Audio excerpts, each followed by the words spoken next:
Thank you. It is a little after 2:30 on September 20th for our Board of Education work session. We have two topics today, both pretty important. Later on will be our enrollment plan for the 2023-24 school year. But first, we have Dr. A.J. Mutillo, Assistant Superintendent for Human Resources, with a very important staffing update. Dr. Mutillo. Thank you. Good afternoon, Chair Mahaffey, Vice Chair Haggerty, Superintendent Moore, and board members. As we mentioned during your last meeting, we are here today to bring you an update regarding staffing as well as ongoing recruiting efforts. I want to start with a summary of vacancies and vacancy rate among four key position groups. We'll also look at where we are with these numbers compared to last month as well as last year. But before we go into the numbers, it's important to note that this data is principal or department reported, with the exception of bus driver data, which we do pull straight from our Oracle system and verify with Bob Sneidmiller each time we pull it.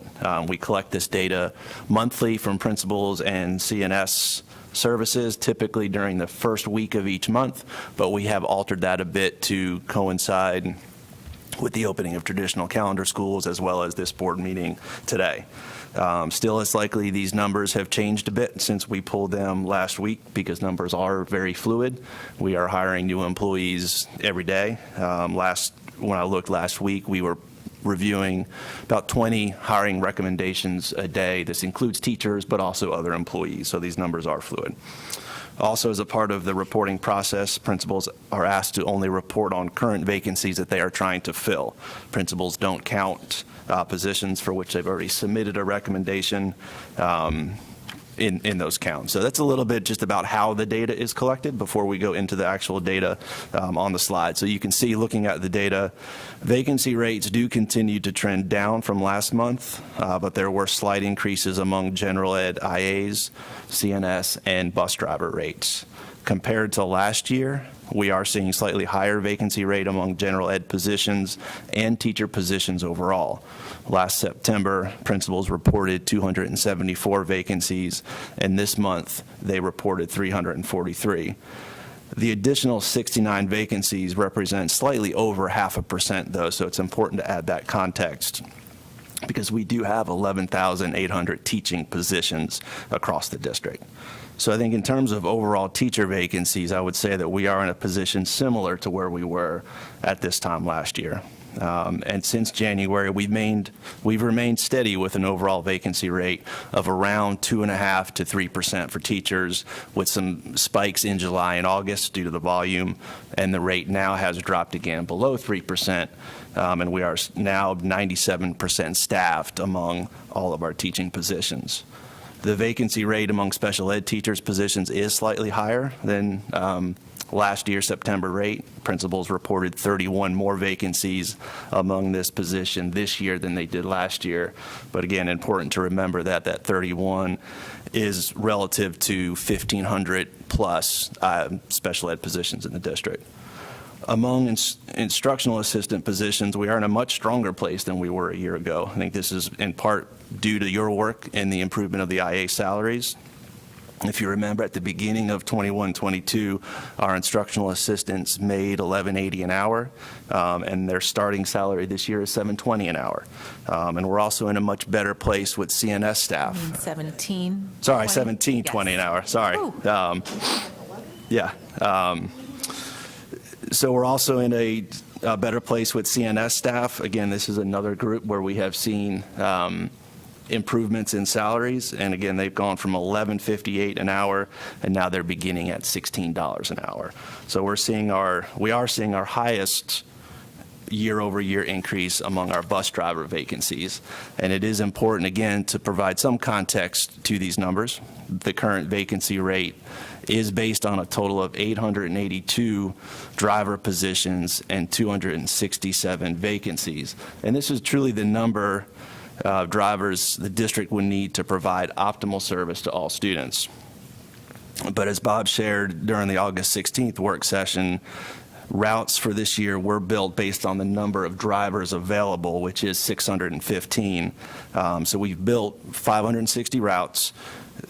as well as 55 district drivers who do act as substitutes for the bus driver absences. So knowing we had the increase in vacancies, we were able to plan around that. So in summary, with vacancies, we remain concerned about our high rates among bus drivers, as well as our special education teachers, but we are fortunate that overall we've been able to fill 97% of our teacher vacancies so far this year, and we're encouraged by the improvements in both the IA and the CNS positions. The next slide here talks a little bit about just the hiring that we've done since July 1st, and I think it's important to note that as well. With a workforce of more than 20,000 employees, we hire thousands of employees every summer in preparation for the next school year. So since July 1, we have hired more than 3,000 staff members. More than 3/4 of this rate are teachers and IAs. The total includes both new hires who are brand new to our district, as well as some rehires, and that could be folks who we've just turned around and rehired on a new contract that ended the year before, or they could be folks who've left our district and have now come back and returned. So our new hire total does include more than 1,000 new teachers. And July and August are the busiest months for bringing new teachers and IAs on board. Hiring for other categories such as positions like CNS, bus drivers, they do remain more consistent throughout the year. So I want to talk a little bit about recruitment marketing. During the past 6 months, we have strengthened existing efforts and explored new recruitment marketing tactics to attract more candidates. Much of this work has focused on bringing in applicants for positions in the areas that we've talked about today: special education teachers, instructional assistants, child nutrition services positions, as well as bus drivers. These efforts have included redesigned landing pages with interest forms, advertising on social media and Google search, bus driver advertising on radio and TV, sponsored job postings on Indeed, ZipRecruiter, places like that. First, we focused on ensuring job postings are searchable beyond just AppleTrack, and that they also remain near the top of search results for potential candidates. And while advertising helps us attract more traffic to our sites, the interest forms on the new landing pages allow us to connect quickly with potential candidates. In the first few months of this campaign, 1,472 potential applicants completed these interest forms. Among those, 501 were interested in instructional assistant positions, 455 interested in bus driver positions, 422 in child nutrition services, and 94 were interested in special education teaching positions. Central services, as well as school-based staff, are devoting a significant amount of time and energy reaching out to potential applicants who completed these forms to help guide them through the remainder of the hiring process. HR staff has also sent follow-up surveys to get additional information for those who've completed the IA and the CNS forms. The additional information has been used to create lists of leads that have been shared with principals as well as hiring managers in central services such as CNS. Our special education team has now devoted a full-time staff member to supporting schools with contacting, screening, and interviewing special education teacher candidates. And transportation staff members are running DMV checks almost immediately on potential bus driver applicants. And then as candidates clear those checks, they're contacted regarding the next steps in the hiring process. We've also learned a little bit along the way with this new initiative, particularly among forms completed for our bus drivers. While 455 completed the bus driver interest form so far, only a small portion of these have landed or translated to hires. This could be because the form is super easy and quick to complete, but we also know that bus driver hiring processes include more steps than your typical hiring process, such as DMV checks, CDL class, behind the wheel training, those kinds of things. So it's important that we do continue to reach out to the leads that you see here, and we will continue to do that to produce more hires. Wanted to close by sharing some additional efforts in place to support our schools and departments with staffing. In just a few weeks, we will kick off fall recruitment activities in both universities and colleges. Our focus during these events will be on signing early contracts with candidates, We're also working directly with principals who have 55 student teachers in the fall. Our goal, again, here is to sign early contracts with many of these students so they can join beginning in January 2023. And we're actually also starting to sign some of those contracts. So that is exciting. You'll remember probably that our student teacher numbers in the fall are generally lower, the 55, and then in the spring, we're usually up over 200. So we do try to maximize both the fall and spring student teacher hiring. We'll also be hosting another virtual teacher job fair on November 22nd. This is much earlier than we typically begin job fairs, and hope that this event generates additional candidates who begin early work or can begin early in 2023 with the second semester. And we'll continue our advertising efforts as well. We've also started reaching out to retirees to see who's available and interested for part-time work there. And while this is a little bit down the road, we're also excited about an upcoming transition to a new applicant tracking system to replace AppleTrack. This system will improve the candidate experience and create more streamlined and efficient hiring and onboarding processes for us. And a team is working now on a project plan and timeline, and we look forward to providing you with more information as that progresses. And just to conclude, on the advertising, marketing, and efforts here, we're doing everything we can to not only fill the vacancies currently, but then plan for both that second semester as well as even the start of the next school year. So with that, happy to take, I know it's a lot of information, happy to take the questions that you have. Okay. I see hands up. I'll start over here. Ms. Scott and then Dr. Martin. Thank you. Dr. Martillo, I know this has been just an impossible mission, but I greatly appreciate the consistent efforts from your department in doing everything that you can to recruit new employees and the advocacy that your department has also shown in bringing ideas to retain the employees that we have. So thank you for that. Two questions. What has been the most effective outreach strategy so far that you've noticed in terms of getting people to fill in forms or fill out those interest forms? Have you noticed one seems to be more effective than the others that you listed? I think, we have seen a lot of the advertising helping and the interest form. A lot of what we heard from the public, from applicants, as well as from members of the board, that the application process was just so laborious and so time-consuming, we needed quick ways to be able to interact with candidates. So I think, redesigning our pages so that they can submit interest right away and we can reach out right away just after a few questions. And that's helped us sort of build that hiring relationships that have led to hires. And obviously we're still working on groups like bus drivers that are taking some longer time, but it really has been helpful to be able to find candidates who are interested right away. And then just a quick follow-up to that question.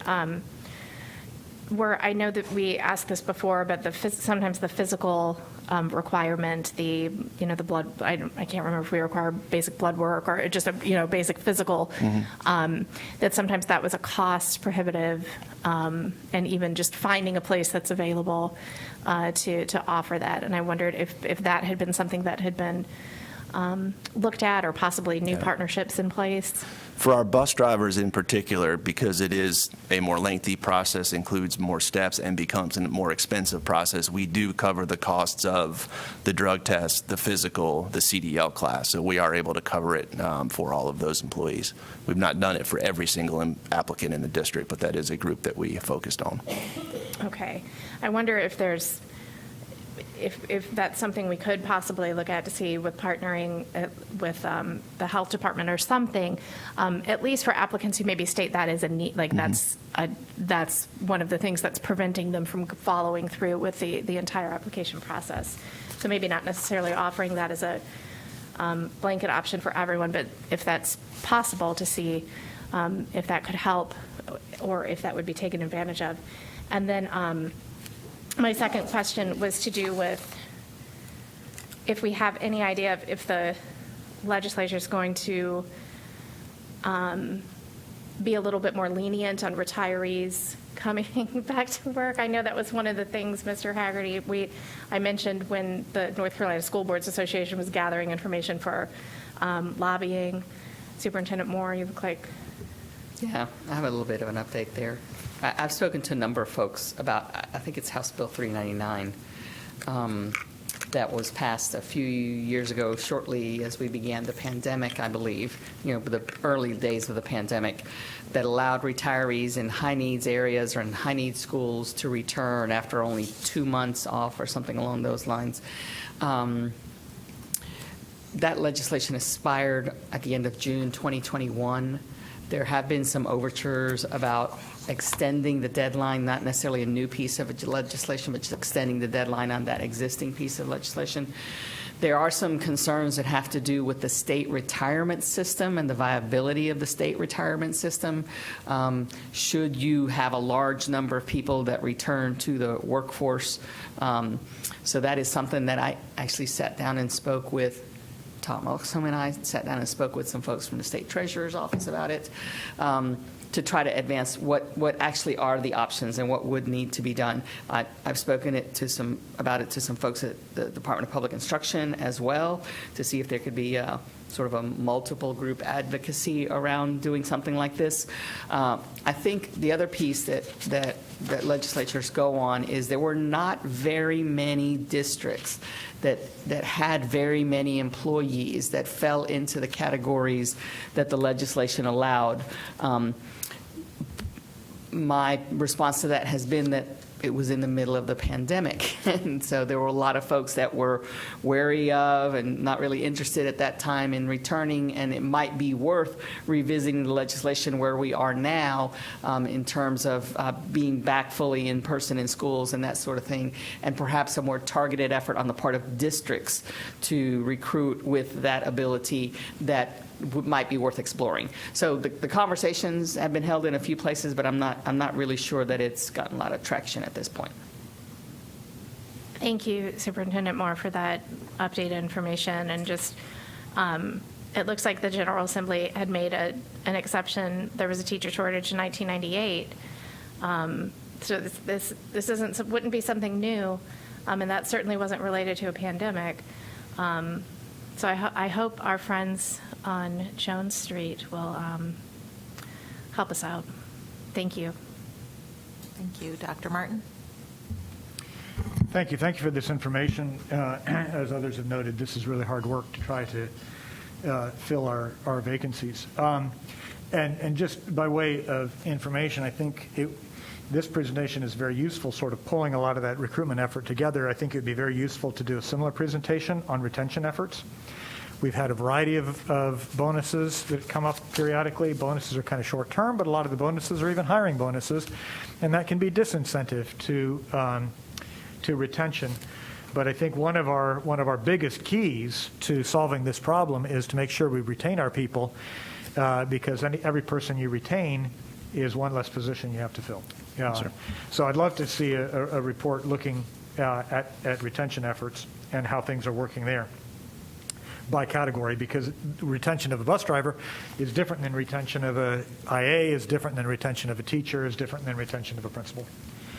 I guess, Mike, the question I have after looking at this is I was a little surprised to see that particularly with teachers, basically half the hires were rehires.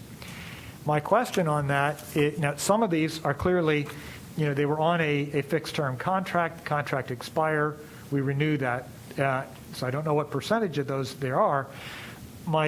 And thank you to all rehires, so no criticism there. But I have to, from a business perspective, recognize that a rehire means this is somebody who left. So what is going to keep them from leaving again? How many of these are retirees? Hiring back a retiree is a great short-term fix, but that's probably a five-ish year at the maximum kind of thing, and a lot of our needs are much longer term than that. So I guess I'd just like a little bit more information on the rehire. What do you see as the longevity for these rehires, or are the rehires primarily a stopgap? Yeah, so a great question, Dr. Martin. And we have sort of, I think, refined and continue to refine our data collection effort around our employees. And one of our recent changes has been to further separate out a rehire from now sort of a return hire, someone who has truly left and come back versus somebody who was with us on June 30th on a terminating contract, and then we've just hired beginning July 1, and they've never really left the district. So I think in the coming months, Which we'll is be kind of my question. Yeah, so in the coming months, I think we have more sophisticated efforts now to be able to provide that data, and certainly can follow up with you. But I do think, a lot of the rehires are folks that are just continuing from the prior year. But again, we'll be able to answer that question, I think, in the coming months with our change in data collection. Do you have a sense, are a significant fraction retirees coming back, or has that not yielded a lot of employees yet?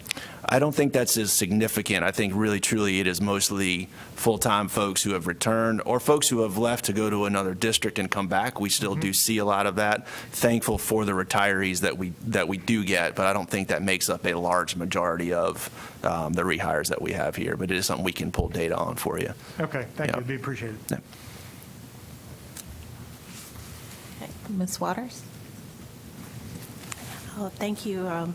As the others have already acknowledged your hard work, Dr. Matillo, and your team, especially as being defined as working lean. So appreciate all the work that you are doing to fill vacancies. Just a couple of clarifying questions. With the interest form, is that a mobile-friendly form? And once someone completes that interest form and has been contacted by staff, is the next step then to complete the complete application? And sorry, lots of questions. And is there a place where an individual can come that is housed by or owned by the district where they can actually come in and complete an application, or do they have to do it outside? I know like there are career centers, sometimes in retail, they often have kiosks where an individual can come in and complete an application. Is that a part of the process?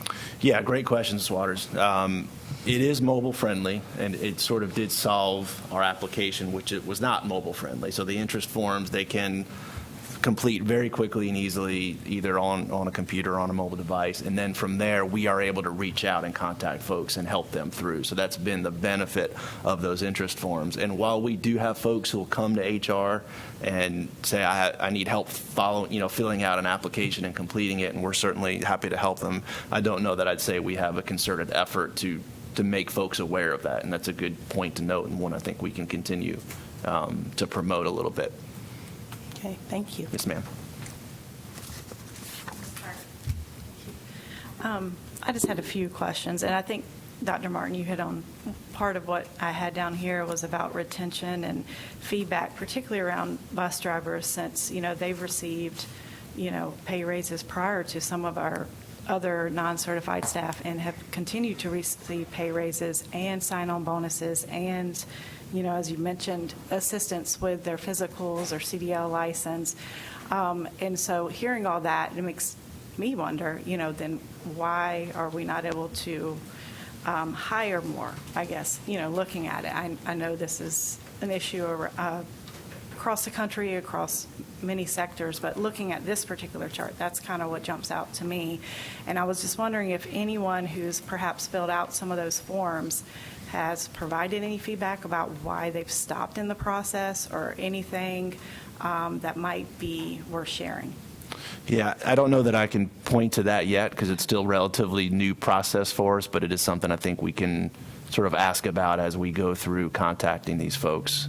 In terms of the retention piece, I know Bob Steinmiller and his team have been working on that, talking with bus drivers about some of the challenges and trying to implement some supports there as well. Okay. Yeah. And I did have a question as far as schedules. I know, I've heard feedback from some bus drivers about the split schedule, and that can create an issue for some. Are we flexible with that? Let's say we have someone that wants to be a bus driver but can only do AM routes. Is that something, or do we automatically require folks to do AM and PM routes? I'm just Not sure I'm in the there. best position to answer that Okay. question. I think Mark may help me.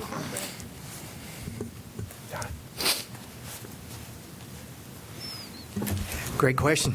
So I'm not aware of anyone that's requested that. We've had just a very few, but they were one-offs. So I'm not aware of many instances where we've had someone want to do that.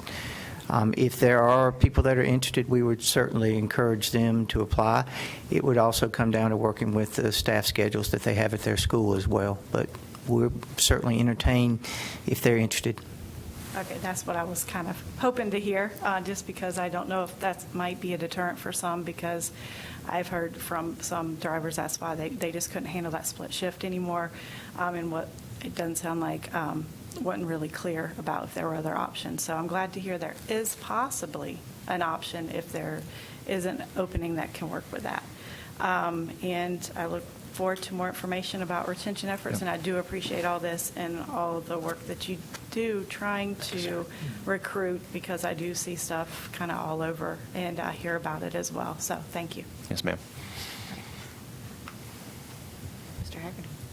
Thank you, and thank you, Dr. Matillo. The questions that I had about the retirees had been asked and answered.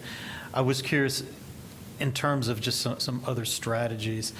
I get a lot of feedback from people out in the community who ask about lateral entry and lateral entry programs. I know that obviously we'd like certified teachers in these roles for the teaching positions as best we can. Where could people go to find out more about lateral entry and how they might qualify if they would like to try to go into the classroom? Yeah, great question, Mr. Haggerty. We do have what I would say is good support for folks. They're calling them alternate licensure teachers now, coming in from different fields. So they can just contact us in HR. Our licensure team, there's an email address for them, but they're sort of the best source of information to help. We've actually brought a program in-house. If you guys remember from earlier on, it was a regional program to support alternate licensure teachers with a combination of districts, and both Durham and Wake took the program on. So now we have some in-house support that can help somebody, within a year for a pretty cost-effective way to become certified, get the training and support they need, not just online, but also coaching in person. So we're really excited that we now have this program. So I would encourage anybody who's listening who doesn't have that teaching degree to reach out to us. And if you have a bachelor's, we can generally find a way to support and get you there. I appreciate that. Sir. And just one other question. I've had a lot of people that have come up to me that have been very excited about becoming a sub. Mm-hmm. And I know that when we have some of these vacancies, we have some classes that have substitutes that are coming in and are being a regular presence in the classroom. Right. And I just wanted more information about, where we have maybe substitutes who do have, teacher certification, maybe who are retired, or subs, who might have been instructional assistants or others. Is there some way to differentiate, like, some substitutes from others based on their qualifications or their skills? Do we try to get certified, substitutes that may have had teaching experience in those longer assignments, or how do we address that? Yeah, so great question. We do differentiate one in pay, so a certified substitute does get paid a bit more. We also build lists for schools based on substitutes who are certified and interested in long-term positions. So we push those out to schools so they do have a list from which to choose for some of those long-term vacancies. And really, the need is for both kinds of people who are out there and interested in helping us out. Anybody really can be a sub. So again, just encourage folks. While we have, I think, 2,800 subs, we still, they don't work every day, so it's always good to have a big pool that is willing to fill these positions when needed. Wonderful. Thank you. Yes, sir. Ms. Cash. I don't think this is a question, so, but I am so concerned about our bus drivers shortage, because I think the whole framework of our school system with the magnets and all the things that we're trying to do well for the health of our schools is dependent on our transportation system right now. And I know that as we're going through student assignment, we're talking and we're seeing during appeals that people are actually dropping out of their magnet application because coming from high-growth areas, trying to go downtown to a school that needs them with a 2-hour drive, which is what we've actually set up the schedule with our transportation to put them on a bus for 2 hours to go downtown, because our magnet drivers are, it's like our whole system is dependent on our transportation system. And I know it's just sometimes we just say bus drivers, but I think we've always built it on the back of that transportation system. So, and I also know that, I hear discipline on the buses, like, because the kids that are trying to get downtown or coming from downtown to outside are on the bus for 2 hours, the discipline can be tough, and they're crowding the buses. So I guess you're just there, so I get to talk to you. But the shortage of bus drivers is really crumbling the system that we've had in place in Wake County for years and years and years to make our schools healthy and keeping our empty seats full across Wake County. I think it should be a major focus of us, and I don't know how to do that, whether it's looking outside for other solutions, or whether it's putting people on buses to help with discipline so that our bus drivers can drive and don't feel stressed. But that's not necessarily in your field, AJ, but I think it's critical. I still want to do the national, I still want to go to them.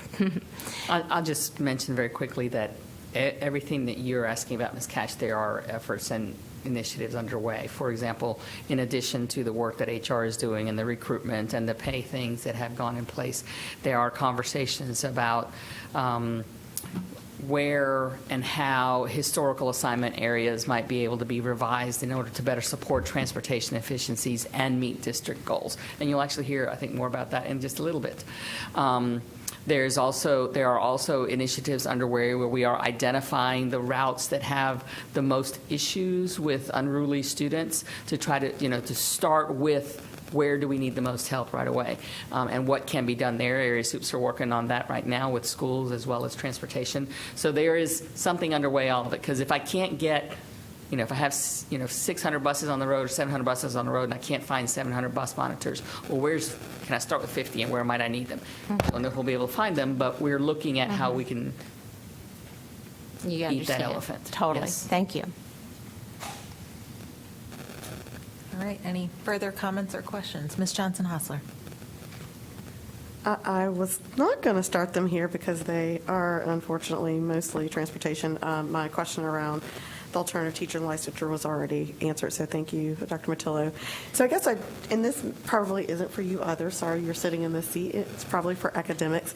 But I do have 2 high schools that are down roughly 10 teachers, which is impacting honors and AP level courses. And so fortunately, someone did recommend that I talk to them about looking at dual enrollment or even the virtual classes through the School of Math and Science. But I guess now the questions are coming, of course, more frequently from parents now that they've been very kind to say, hey, we've given you a month, Ms. Johnson-Hostler, and we still are missing, our kids don't have teachers in these classes that they're 11th and 12th graders. So of course, I don't expect you to have an answer, but I guess I do feel like maybe I'm more talking to the superintendent, I do feel like the district, at least, let me speak for my district, where my high schools are really struggling, that it would be helpful to have communication to say, here are alternatives. Because all the parents have understood absolutely the crisis we're in. So no one is saying they expect us to pull out a miracle. But they do want their children to have access to the same coursework that the rest of our district appears to be having. And so I'm not sure how we address that, but I don't think that it can just continuously be my one-offs with multiple parents. And now I'm also hearing it from teachers in those schools like Ms. Johnson-Hostler. We started another week with 10 missing teachers who need to be teaching core classes. That's hard because the teachers are also now exhausted knowing that their schools are, struggling. No easy answers on that. No. I do think it's be helpful for, and I'm going to assume, and like I know which schools are in your district, but as we look Luckily at. for you, I only have 3. As we look at the schools that do have a higher number of vacancies, we have asked the area superintendents to work directly with principals and HR to determine what those vacancies are and what additional support can be provided to help them. And I know that principals in all schools are really busy at the beginning of the school year and may not be reaching out right away, but we've heard enough of this from a couple of places where we're pushing from the other direction, because principals assign teachers. Any teacher can teach any course that they are certified to teach. So if you're a math teacher, you can teach an AP level math class if you get the training, or you can teach My high schools are new, though, so that's the other issue, Yeah, so- right? Like, these are not, it's not in low. So, and that's why the teachers are saying, hey, if we could teach all the courses, we would. But I technically can only teach 3 classes a day. So I think we do need to look into what the master planning looks like at the district level and at the school level, and what the district can do to support it. We know that the one piece of the information in what AJ reported around the vacancies is that the pool for hiring is not there. That's the piece that's different from other years for sure. Yeah. And so we're likely to see vacancies last for a longer period of time prior to being filled. So how we manage that, how we support schools that manage that, is going to be really important, because I think the pool will be slim for a while. Yeah, and I guess that's my point, and it's also the parents. Again, I've only talked to parents who understand where we are. But the question really is, right, like, it's been hard for me, and luckily there have been a lot of people who've responded to give me options. I guess I'm saying it would be helpful if the district said, here are alternatives for all of our high schools if your school doesn't have these courses. I guess my point is, people are patient. That patience is going to wear thin, and I think it's beneficial if the district responds from a district level, because I assure you, those principals are doing everything possible. There is no doubt in my mind. Every parent have said the principals have been responsive. So, and I think my point is, we are at a place where these are families who still trust us and believe in us, and to ignore this plea of patience is, I think, not okay for us to keep doing it, because eventually the kindness will not continue to exist. Well, whether it is determining additional supports or reminding them of the supports that are already in place that are not being utilized, we should do both. I do have a follow-up, but you can go ahead. So can we not do the NC virtual for some of our classes? I mean... So that there is an option for North Carolina Virtual Public School. You know, what Ms. Johnson-Hostler mentioned about the School of Math and Science offering a dual enrollment virtual option for some of their courses is also an option that's been that I believe schools are aware of. Drew can't take it anymore. There he comes. Here he comes. Come on, Drew. And again, I guess I'm saying this as a high school parent and a board member. I didn't know these things were an option until I started bugging people, and they were like, hey, refer the parent here, which was helpful. But even as a board member, I didn't know those going into these conversations. Yeah, and sorry, I'll have a tie on at 5:30, but no, You I look think great. a couple of things. First of all, there are deadlines for when we can enroll kids in NCVPS. I can tell you high school principals and counselors also struggle with the balance between kind of, banking on when we might be able to get a teacher in the classroom. And, the week before, I just pulled the trigger and moving 100 kids into NCVPS. Some of whom probably don't have the skill sets necessary to be successful in a fully virtual environment. So it's kind of a balancing act. But it is an option, and there are some schools that anticipated vacancies in some core content areas and went ahead and probably more aggressively, proactively enrolled kids to make sure they got graduation requirements, for example. Another thing that I can tell you, we shared with middle and high school principals last week, Canvas and other technologies we're using, blueprint courses where essentially, templates are created that can be shared with long-term subs. Long-term subs can get access to these instructional materials and videos, and that other teachers in the building or in other schools can create. So there's kind of a laundry list of strategies, as the superintendent referenced, none of which replace a certified teacher in front of kids in a classroom. Ms. Mahavi, can I just note, I think it's really important, given the conversations we often have. This is an equity issue. When we look at the vacancies too, this is an equity issue. We don't see a map of this, right? We see, the 3% or the 5% across the district. But if we saw a map of this, it would not look even across the district. And I think, as Ms. Johnson-Hostler is pointing out, Right. Her district is significant on that. And yes, there are virtual options, but as you note, virtual options are not the same. You get a different class when you're in my classroom than when you have to watch it online.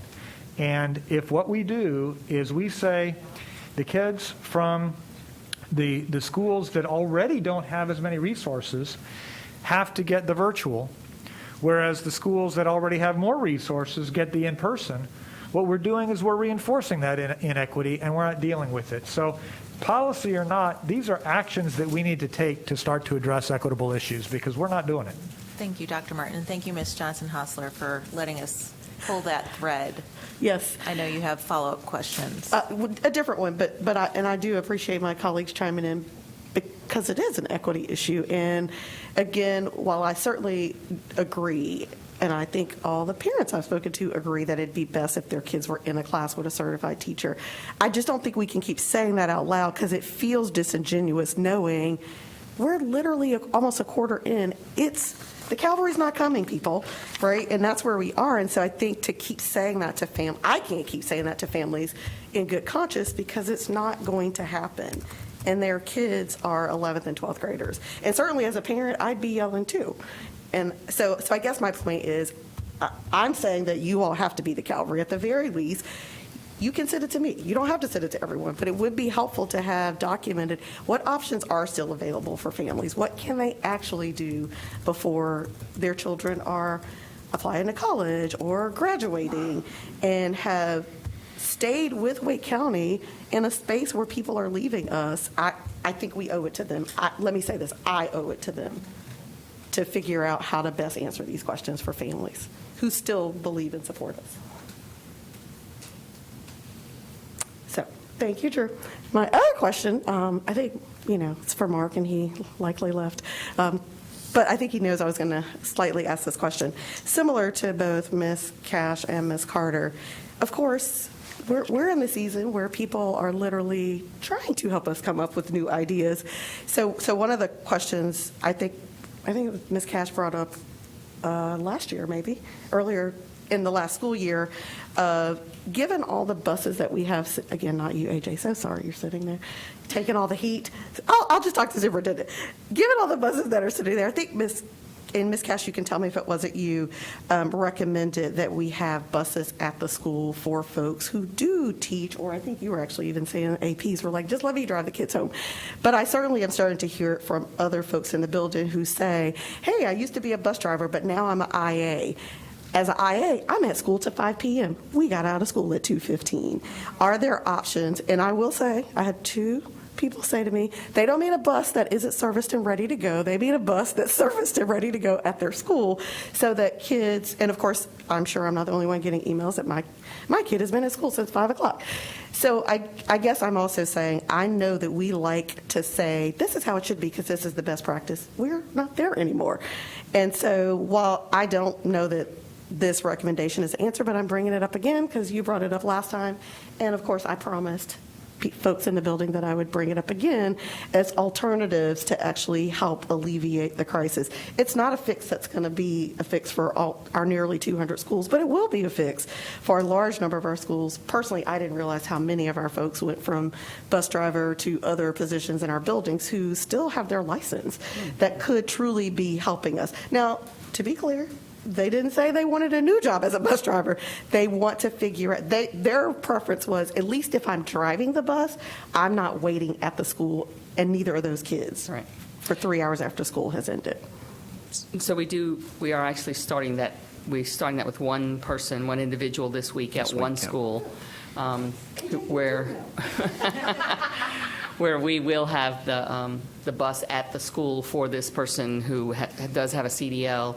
In order to provide support to students. So we're doing that. But I think it's also important to note that we don't really have as many buses available as we might think we have, because as we take buses out of service for maintenance and those kinds of things, we have vacancies for repairmen, we have delays on parts, so. People are talking to do all that, that's why they make their website. Yeah, so, but we did start that this week. We worked through it with an individual staff member who reached out to the principal and area superintendent, and we're looking to see how that works, and we'll certainly look at it as a broader based, can we do this in other places kind of thing. So, but it is exactly as you have said, you kind of got to have a vehicle that goes to that one school, because the person's not likely available to do 3 tiers.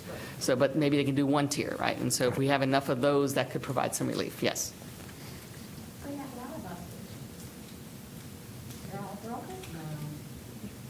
Sorry. Well, maybe it's the person who brought this up. The good news is I don't know their name, so it could be them. And I think it's, I hope that you'll really start to look at it as we talk about the new assignment plan, given we're making assignment changes, knowing where we are with transportation. So it does, especially for elementary school, increases the likelihood that they could actually do their base assignment area, because it's generally, in a close proximity versus driving multiple tiers. And so I'm glad to hear we're at least exploring the ideas that our employees are so graciously sharing with us, as they also are committed to figuring out how we get through this. Well, that's a perfect segue into our next. I had a question about, how effective billboards are, and a snarky comment for another school district, but I'll hold that. Okay. And we'll move on to the, we'll move on to the enrollment plan. Thank you, Dr. Mutillo. Thank you all. Thank you. Thank you all. Next is our enrollment plan for the 2023-2024 school year. We have Glenn Croza and Susan Pulliam coming up to discuss this. And I believe a communication is going out to families to let them know that this is a topic of discussion shortly. Nope, and it is loaded into Assembly. So, Good afternoon. good afternoon. Chairman Haffey, members of the board, Superintendent Moore. We're bringing to you the 2023-2024 Enrollment Plan, Draft 1. I'm joined by Ms. Susan Pulliam, who's worked very hard on this process for the last several months. I'm going to turn it over to her in just a second, but just wanted to say congratulations to all of you. For some of you, this will be your last time in going through this process. So we are really excited to bring this to you. We think that we have some really good ideas to share with you to help solve some of the issues that have been discussed in the presentation prior. So I'll turn it over to Ms. Pulliam. Thank you. Again, Chairman Haffey, Vice Chair Hegarty, Superintendent Moore, we appreciate this opportunity to walk through what is our first draft of the proposal for the 2023-2024 enrollment plan.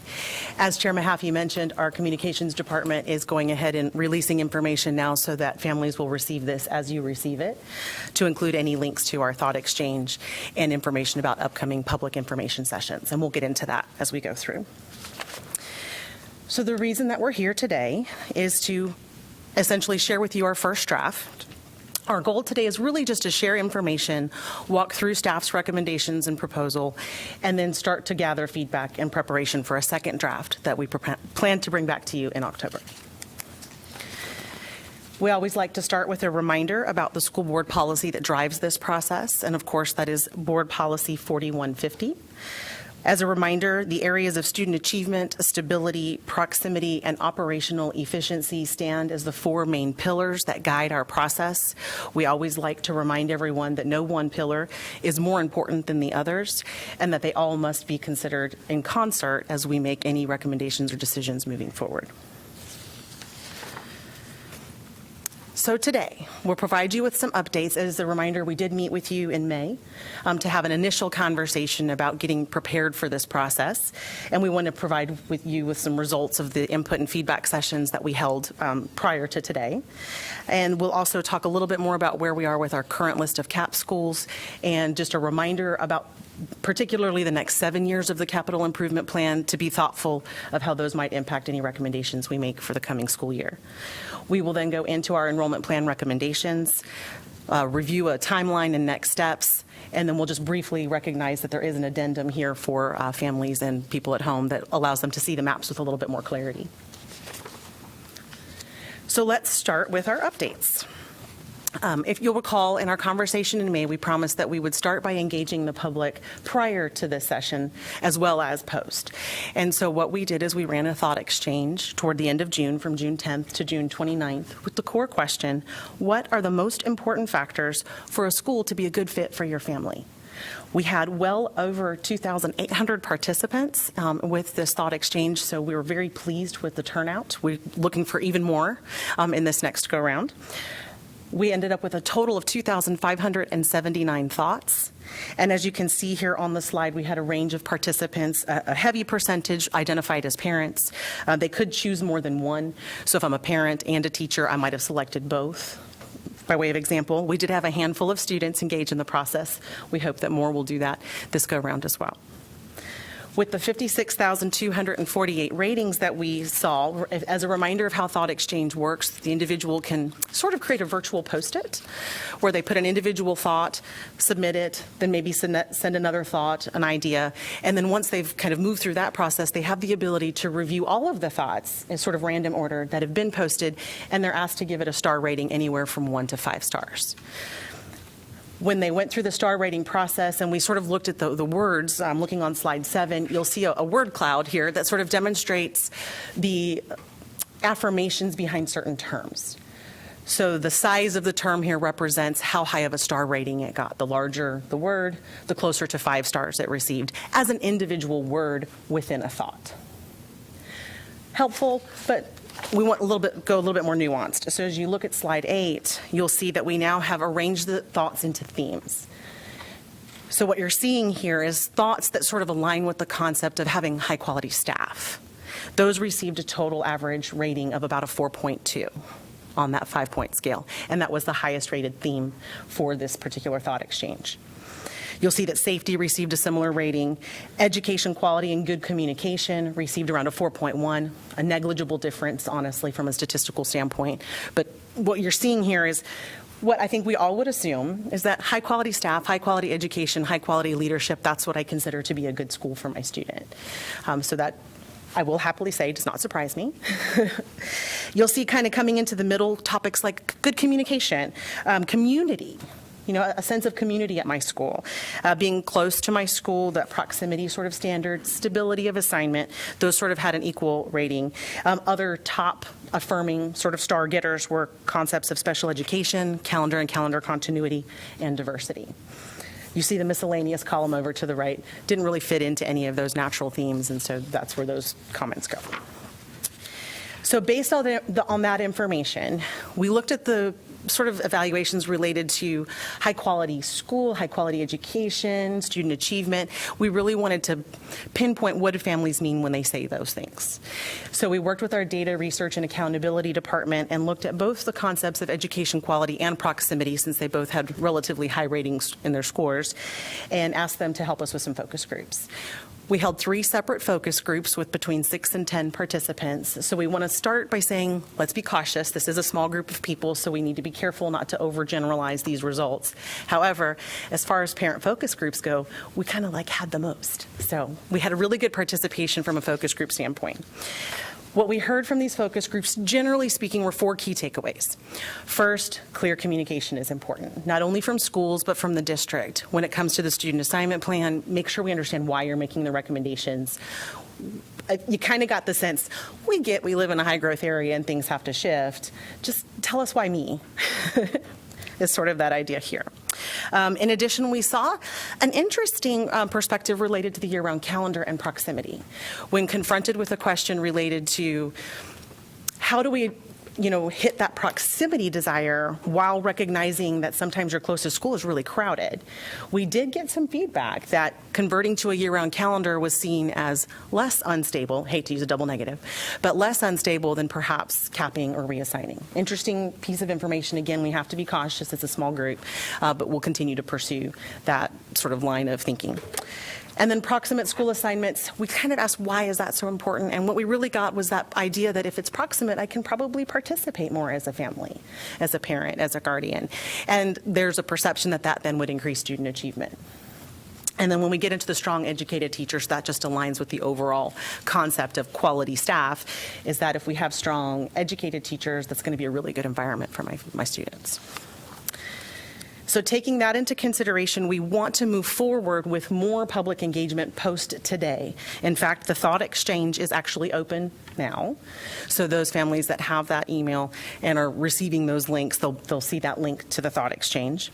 Our district website has been updated. You can see the direct web address here, or you can find it by navigating through our main website. And then starting on September 28th, we will hold targeted public information sessions that are specific to each area that we're going to review today. In addition to that, we've made ourselves available to join you at some of your upcoming BAC meetings. And of course, we'll answer any emails or questions that come in. I do want to encourage the public as you're listening that please, please, please use the thought exchange. One, it allows us to capture the thought as the person wants it to be shared. It's their words, their writing, their thinking. And two, it allows them to go in and see what other people are thinking that might frame their thoughts or give them new ideas or new questions. Separately, any questions that come in through the thought exchange will be used to drive our creation of our FAQ responses on our website. So we'll use those questions to help respond to parents on our main website. Thank you. And Susan, if I could real quick, anyone who gave feedback on our strategic plan as a member of the community or a parent? Yes. It's a similar platform, so. Absolutely. It's different than what we've used for student assignment in the past. Yes. But it's not something that is completely new in Wake County Public Schools, so thank you. Thank you for that clarification. Susan, I would also want to add one additional thought, make sure that this is correct. What we showed in slide 8 was really the top 10 things that came to the forefront. Yes. Because there were more, a lot of them are probably captured in the miscellaneous. Yes. But it's the top 10, because there was certainly a lot more than that. Yes, Thank you. absolutely correct. And they're the things that got over a 3.5 star rating.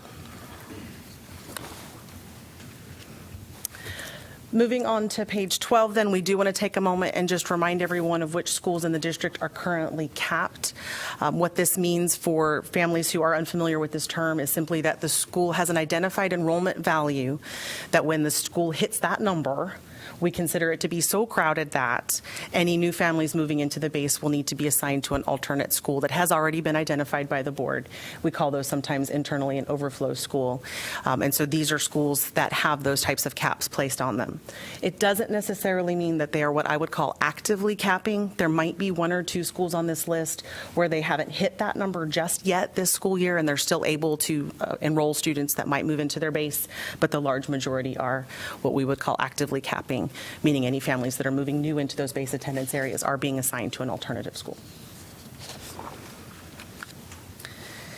And then on page 13, just as wrapping up our updates, you've already talked about this in some of your facility committee's work, but we just wanted to remind you that thinking specifically over the 7 years that are sort of last year, this year, and then moving forward, this is sort of the outlay. Our next new school opening is projected to be in 24-25, and that's the Woods Creek Elementary site.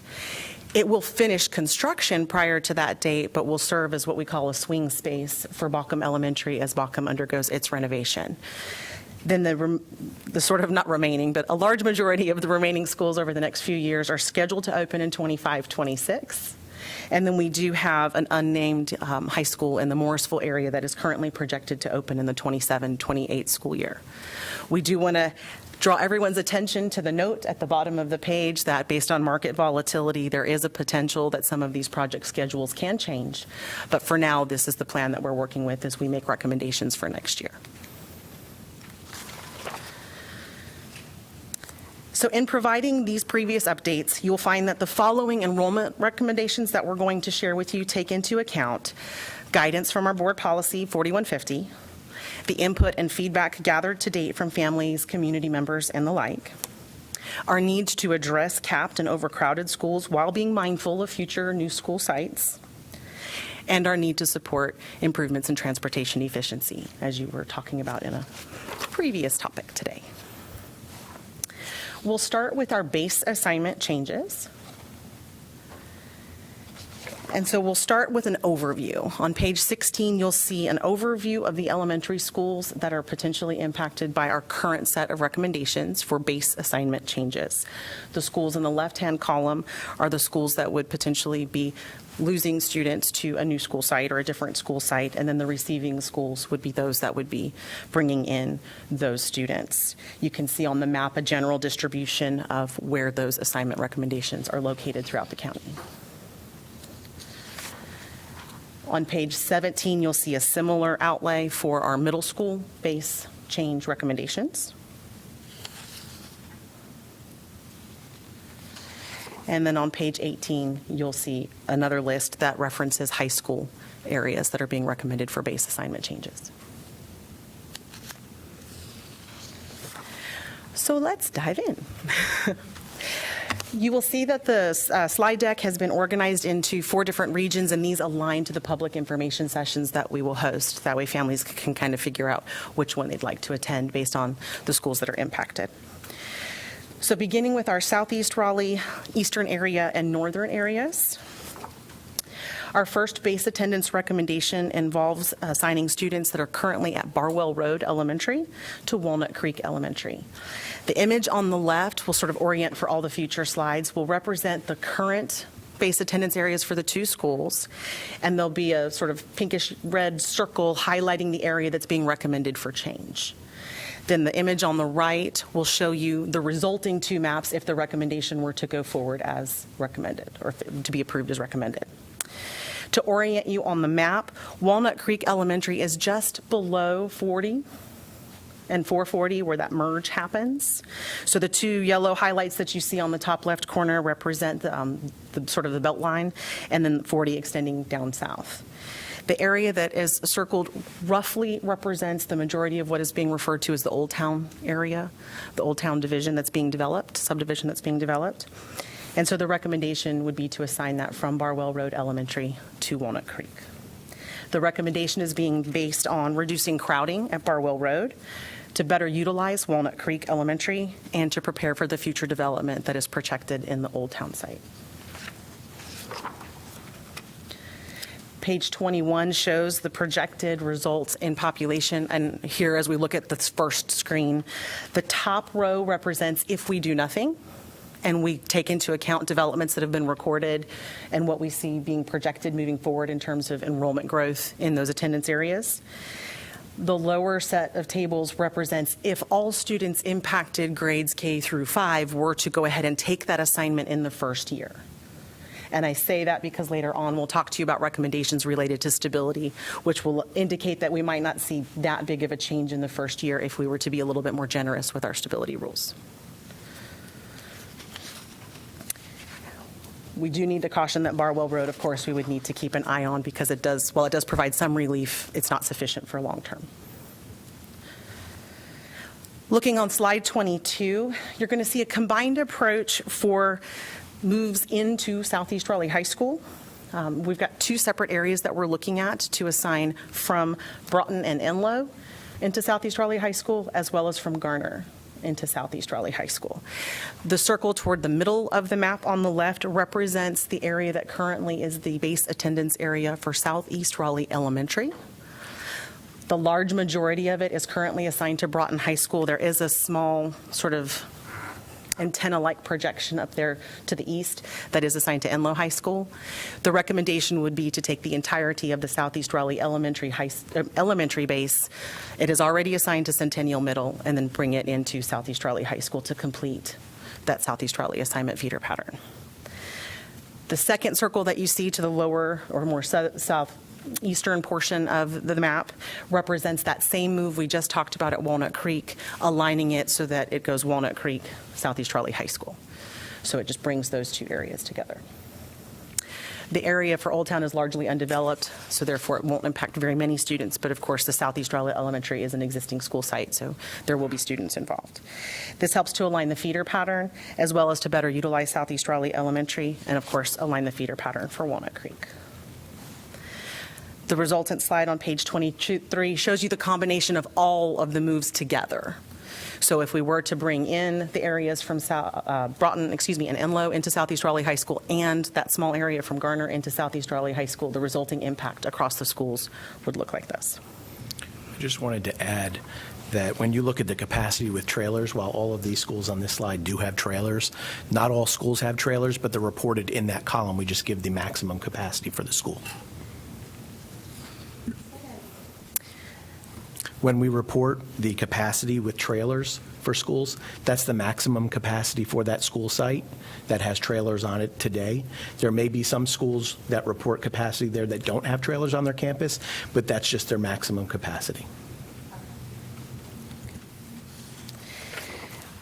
As you move on to slide 24, it's just a slightly more individualized map for the recommended move from Garner High School to Southeast Raleigh High School.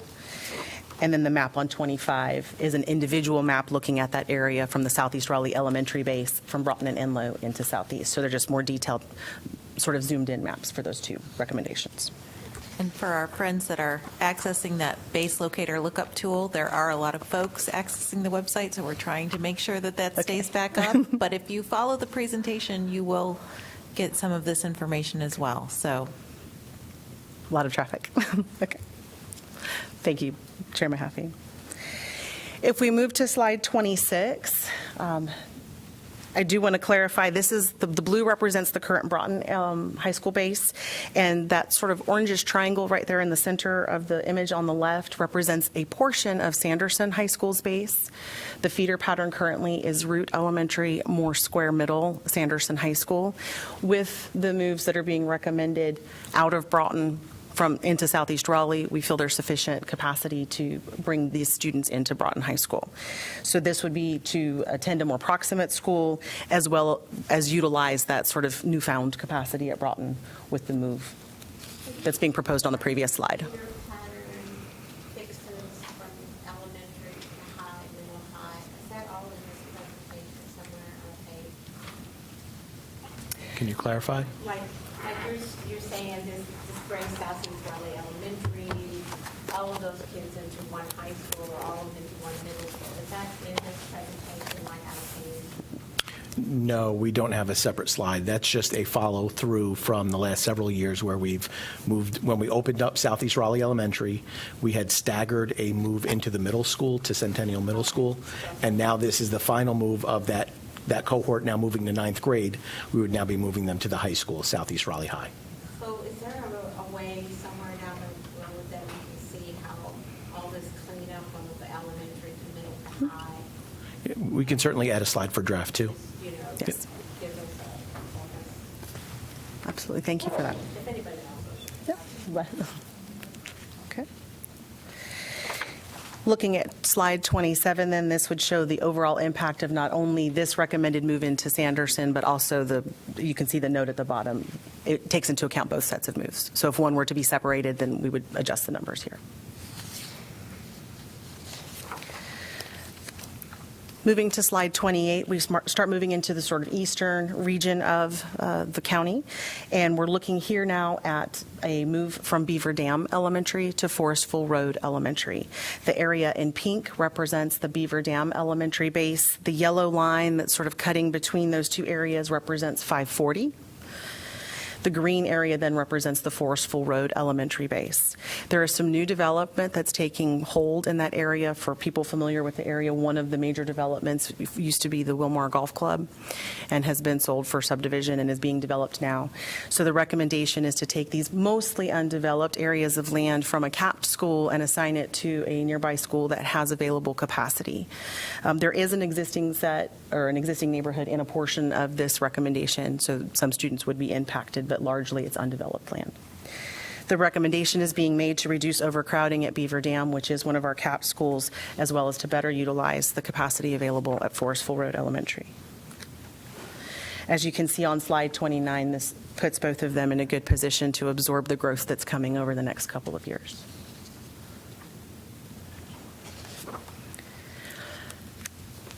Slide 30 then represents what I would consider a complementary move. Because we're moving those elementary students, we would want to align the middle school as well, back to Ms. Cash's question. So the area that's being highlighted here in green represents the existing River Bend middle base, and the pink represents the existing Neuse River middle base. If you can see the blue dot that's right there in the center of that red circle, that represents the physical location of Neuse River Middle. And there is indication that the town will be developing greenways that will connect the park portions of the campus to some of these developments. So this feels like a good win-win across the board. While Riverbend isn't necessarily experiencing crowding today, this does balance the enrollment across the two schools and gives them both space to absorb the growth that's coming in the future years.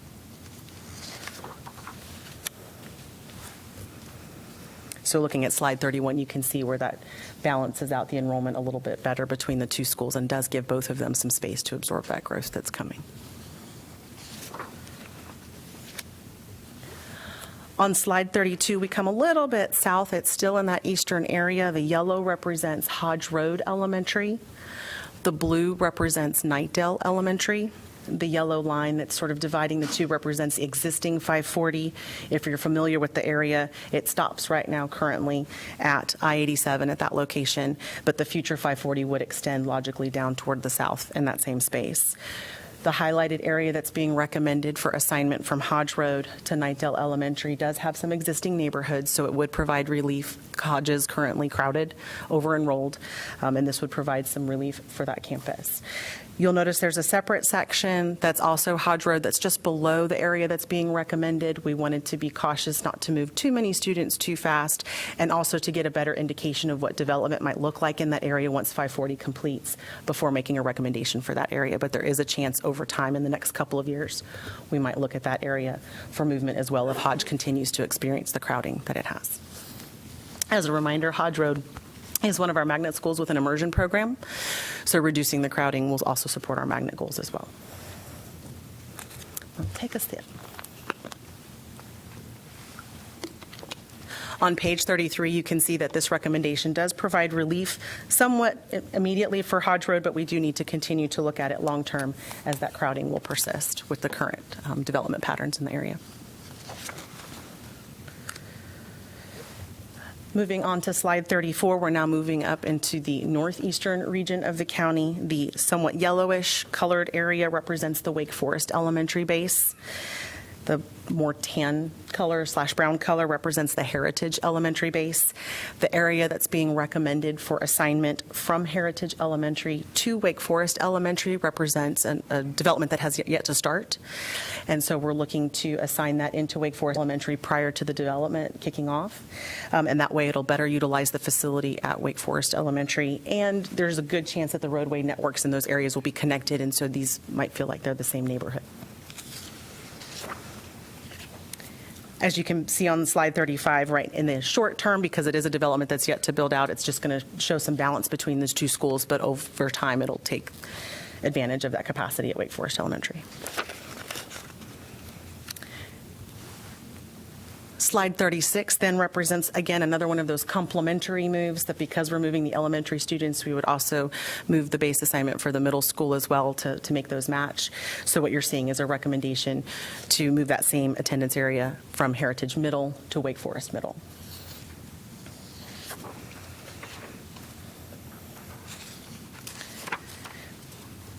And those are the recommendations that we have for the southeast Raleigh area, the eastern area, and the northeastern area. We'll continue to move forward and take questions at the end, largely just to make sure we can get through all of these before you have to get to your board meeting. Moving into the central area and the northern area, this is largely where Superintendent Moore's comment about historical areas. We've come up with some areas where we think we can provide some more proximate school assignments, which should have the added benefit of reducing pressure on our transportation network. In addition, taking advantage of available capacity that is in this space. So starting on slide 39, we have a recommendation to assign an area from the existing Farmington Woods Elementary base attendance area that's nearest Washington Elementary to Washington Elementary.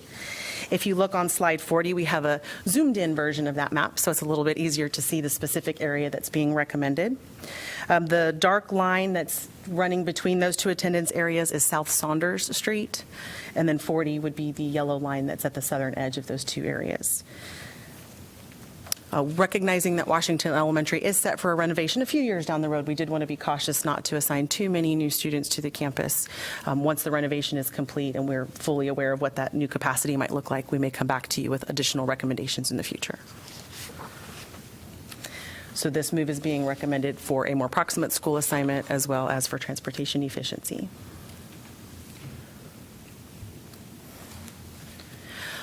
Looking at slide 42, we have a similar recommendation for an assignment area that's currently at Laurel Park Elementary, that's proximate to the existing Fuller Elementary base attendance area.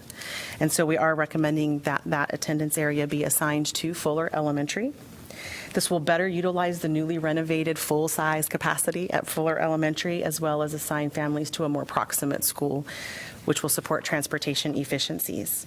If you look on slide 43, you have that zoomed-in version of the map, so you can see that area a little bit better.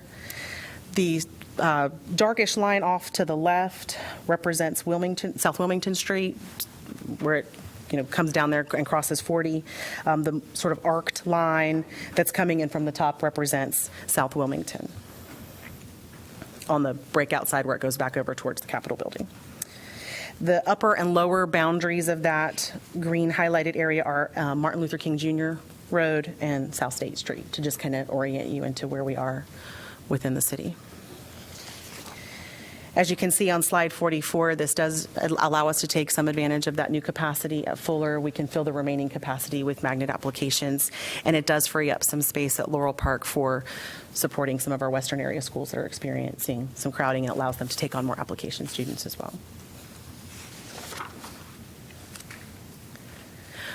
Looking at slide 45, the blue highlighted area represents the existing Olds attendance area, and the purple represents the existing Hunter Elementary base attendance area. The area that's highlighted, you can again see zoomed in on page 46.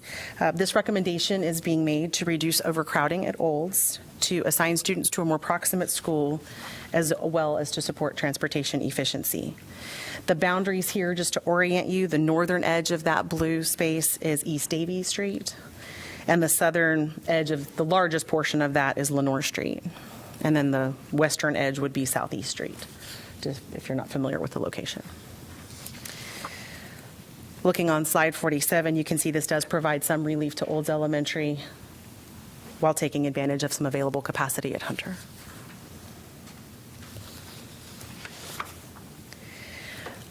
Looking at slide 48, this involves 4 schools, and we thought it was easiest just to present it as a single map because of the interplay between the pieces. The darker purpley color that's on the northern edge of the map represents the existing Oak Grove base. It's a portion of the Oak Grove base that's inside the Beltline. Below it in the lighter pink represents the physical location of Bug Elementary, as well as its existing base attendance area. To the left of that pink, the area that's highlighted with the larger, more circular circle is assigned to Northridge Elementary, which is north of the Beltline here. And then the sort of lime green, yellowish attendance area that's highlighted represents a portion of the Wiley Elementary base. The yellow line that you see sort of curving down and around and snugging up against the Bug attendance area represents the Beltline. And then that yellow piece jutting down is 40, just to kind of orient you to where we are on the map. The recommendation is to take 2 portions of the existing Oak Grove Elementary base, which are in the more oval shape towards the top of the map, and assign those into Wiley Elementary. A large portion of the space between those is the Raleigh Country Club. And so Donald Ross Road would be the eastern edge border of those 2 pieces. The Northridge Elementary base that you see highlighted is actually in a couple of different sections, and one small section at the top west corner actually empties out onto the roadway network that is supported by Wiley Elementary. So we're recommending taking the assignment, this Northridge assignment, and putting it into 2 places, one portion going to Wiley so that we have that nice transportation pattern, and then the remaining portion to Bug Elementary. This recommendation is to allow for a more proximate school assignment for the students that are currently attending Oak Grove. And it's also to do that for the students that are currently attending Northridge while reducing overcrowding at Northridge and taking advantage of available capacity at Bug Elementary. All moves, obviously, will support transportation efficiency as well.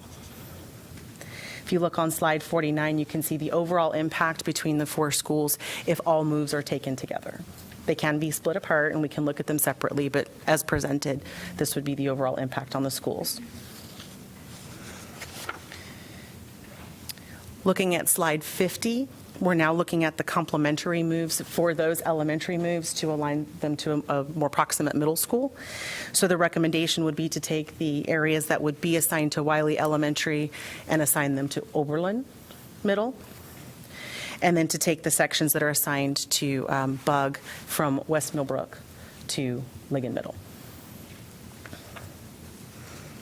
These are being made not only as a more proximate alignment, but also for transportation efficiency. If you look on slide 51, you can see the overall impact on the schools involved. West Millbrook has recently moved into its newly renovated facility and is also a magnet school, so we feel like we can take advantage of those seats that are available. Moving on to page 52, so that would conclude the central area recommendations as they sit today.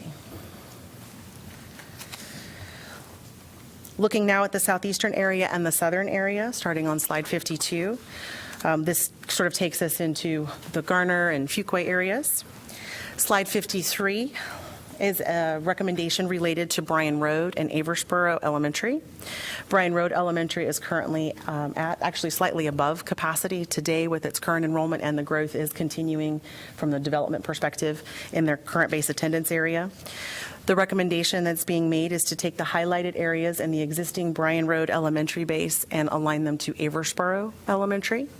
And these, we feel confident, can be supported long-term, recognizing that just to the west of this, Hilltop, Needmore, and Bowling Road Elementaries will be coming online in a couple of years. The portion that is remaining at Bryan Road in the southern area, we feel confident will be impacted by the opening of one or both of those schools, which is why we're not recommending a change today.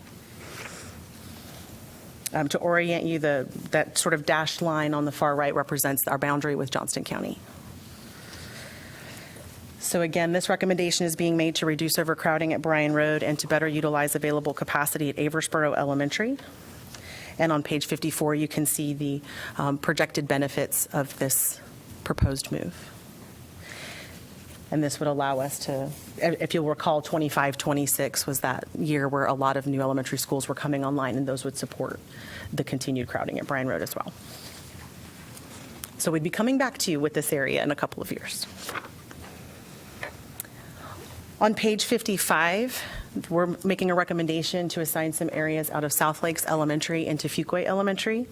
The sort of purpley color represents the existing Fuquay Elementary base. The somewhat green or teal represents the existing South Lakes Elementary base. We do want to recognize that this is South Lake Elementary's third year of operation, so it is a relatively new school. However, the growth in the area it's impressive, and the school is currently already over capacity, and the growth is not slowing down in terms of the developments in its current base attendance area. It's hard to see on the slide, but Bowling Road Elementary is actually going to be developed or constructed right inside a portion of the southern edge of the South Lakes existing base attendance area. So we were cautious of that when making potential recommendations, and which is why we're not really recommending going much further south with its attendance area, because we know it'll be impacted by the opening of Bowling Road. However, we did feel like we could provide some support by assigning some areas just east of 55. That's a neighborhood that's actually continuous with an existing neighborhood that's already assigned to Fuquay-Varina Elementary. It's just like a new phase that's being added on. And then some established neighborhoods on that southern edge of Fuquay-Varina Elementary. Amber Ridge and Holland Hills are the sort of roadways in that area. These recommendations are being made to relieve overcrowding at South Lakes, as well as better utilize available capacity at Fuquay-Varina Elementary. And if you look on page 56, you will see a potential benefit to the crowding at South Lakes Elementary and to better utilize Fuquay-Varina with this proposed move. I do want to note there is another South Lakes move we're going to recommend on the next slide that also impacts that number for South Lakes. So looking at slide 57, there is another area on the northern edge of the existing South Lakes Elementary base that we are recommending a move to Willow Springs Elementary. The neighborhoods along that route do exit out onto NC 42, which means that to get to South Lakes, they have to do a bit of a circuitous route to get to the campus, whereas if they were to exit onto 42 and go east, they could easily get to the campus of Willow Springs Elementary. So we feel that this would provide some relief to the campus. Again, recognizing the school's only been open for 3 years, this would be a relatively recent assignment that we're recommending returning. The recommendation is to reduce overcrowding at South Lakes while better utilizing the capacity at Willow Springs Elementary and increasing transportation efficiency for this particular recommendation. And so if you look at slide 58, you can see the combined total of both sets of recommendations for South Lake Elementary as well as the individual impact on Willow Springs Elementary. On page 59, we have a recommendation at the middle school level in this area. The pink represents the existing Herbert Akins Road Middle School attendance area. The green represents the existing Fuquay Varina Middle School attendance area. Again, lots of growth in this particular region. The school is well over 100% today. That is Fuquay Varina Middle. And with no relief in sight, we're recommending an assignment change such that that area, while it does look relatively large, represents the Willow Springs Elementary School base attendance area, which is a multi-track year-round school. And so we're recommending that we take that entire base attendance area and assign it to Herbert Akins Road Middle, which is also a multi-track year-round middle school, to take advantage of the available capacity at that new school site, provide relief to Fuquay Varina Middle while we wait for the final construction of its new campus. Also noticing the growth that's happening in the area, the gained capacity at Fuquay Varina Middle will most likely be need to serve the families that are moving into the west of that existing attendance area. So we feel that this would be a long-term or as permanent as we get move into Herbert Akins Road Middle. This recommendation is being made to reduce the overcrowding at Fuquay Varina Middle to better utilize the available capacity at Herbert Akins Road Middle School, as well as to align the calendar for these base attendance areas. On page 60, you can see that the combined total recommendation here would provide some relief to Fuquay Varina Middle while we're awaiting its final renovated campus to be opened, as well as take advantage of the available capacity at Herbert Akins Road Middle. I do apologize. The note that's there are no other moves being recommended for Fuquay Varina Middle. That was an oversight, so that can be omitted. Can we make sure that that gets updated Yes, on the ma'am. slide deck for our families? Thank you. And that concludes our recommendations for the southern and southeastern areas. And now we move into the southwestern and western areas of the county.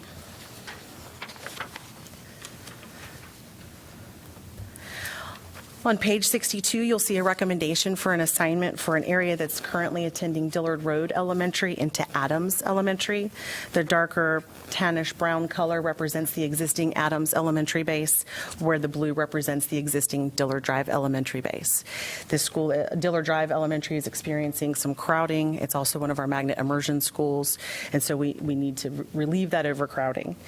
So the recommendation is being made to reduce overcrowding at Dillard, to better utilize the available capacity at Adams Elementary, as well as to take advantage of a more proximate assignment. For orientation, the lower edge of that is right where sort of 1 and 64 extend out of the Beltline. If you're familiar with the area, it's the South Hills Mall area, and the new Epic Games location, it's the attendance areas between those two locations. We do recognize that this could potentially impact a number of students, but again, we'll talk to you in a little bit about our recommendations for stability rules. And so that's there. And if you go to page 63, the reason I say that on this particular slide is if you look at the resulting numbers, projected numbers, they're pretty extreme for Dillard Drive Elementary. We wouldn't expect that all K-5 students would move in that first year. We feel like this will be a, over time, crowding relief. On page 64, I've talked internally that in a year where we're not opening new schools, it does give us an opportunity to fully survey some of our assignment areas, and we can see things like this. Some people might refer to them as legacy assignments, where we have a non-contiguous area that's very inefficient from a transportation perspective. And so we're recommending that this area that's highlighted here in purple-ish, which is part of the Combs Elementary base, be assigned to the same school assignment as its neighbors at Swift Creek Elementary. As you can see, it's on the lower side of the Beltline, where Combs is, the remaining portion of the Combs attendance area is on the inside of the Beltline. You'll see that little green boot-like shape up there. We're going to talk about that one in just a minute as well. So this recommendation is being made for transportation efficiency. As you can see, it's not a severe impact on either school. Looking at page 66, then you can see that other, what we saw on the other screen that sort of looked like a boot, that is a part of the current Swift Creek Elementary base that's nestled within an existing portion of the Dillard Drive Elementary base. So our recommendation is to align it with that portion and assign it to Dillard Drive Elementary. And again, this is being proposed as a transportation efficiency. Looking at slide 67, you can see that it does have a nominal impact on Swift Creek, but because Dillard has those other moves on that first slide, the impact on Dillard overall is a little bit more powerful.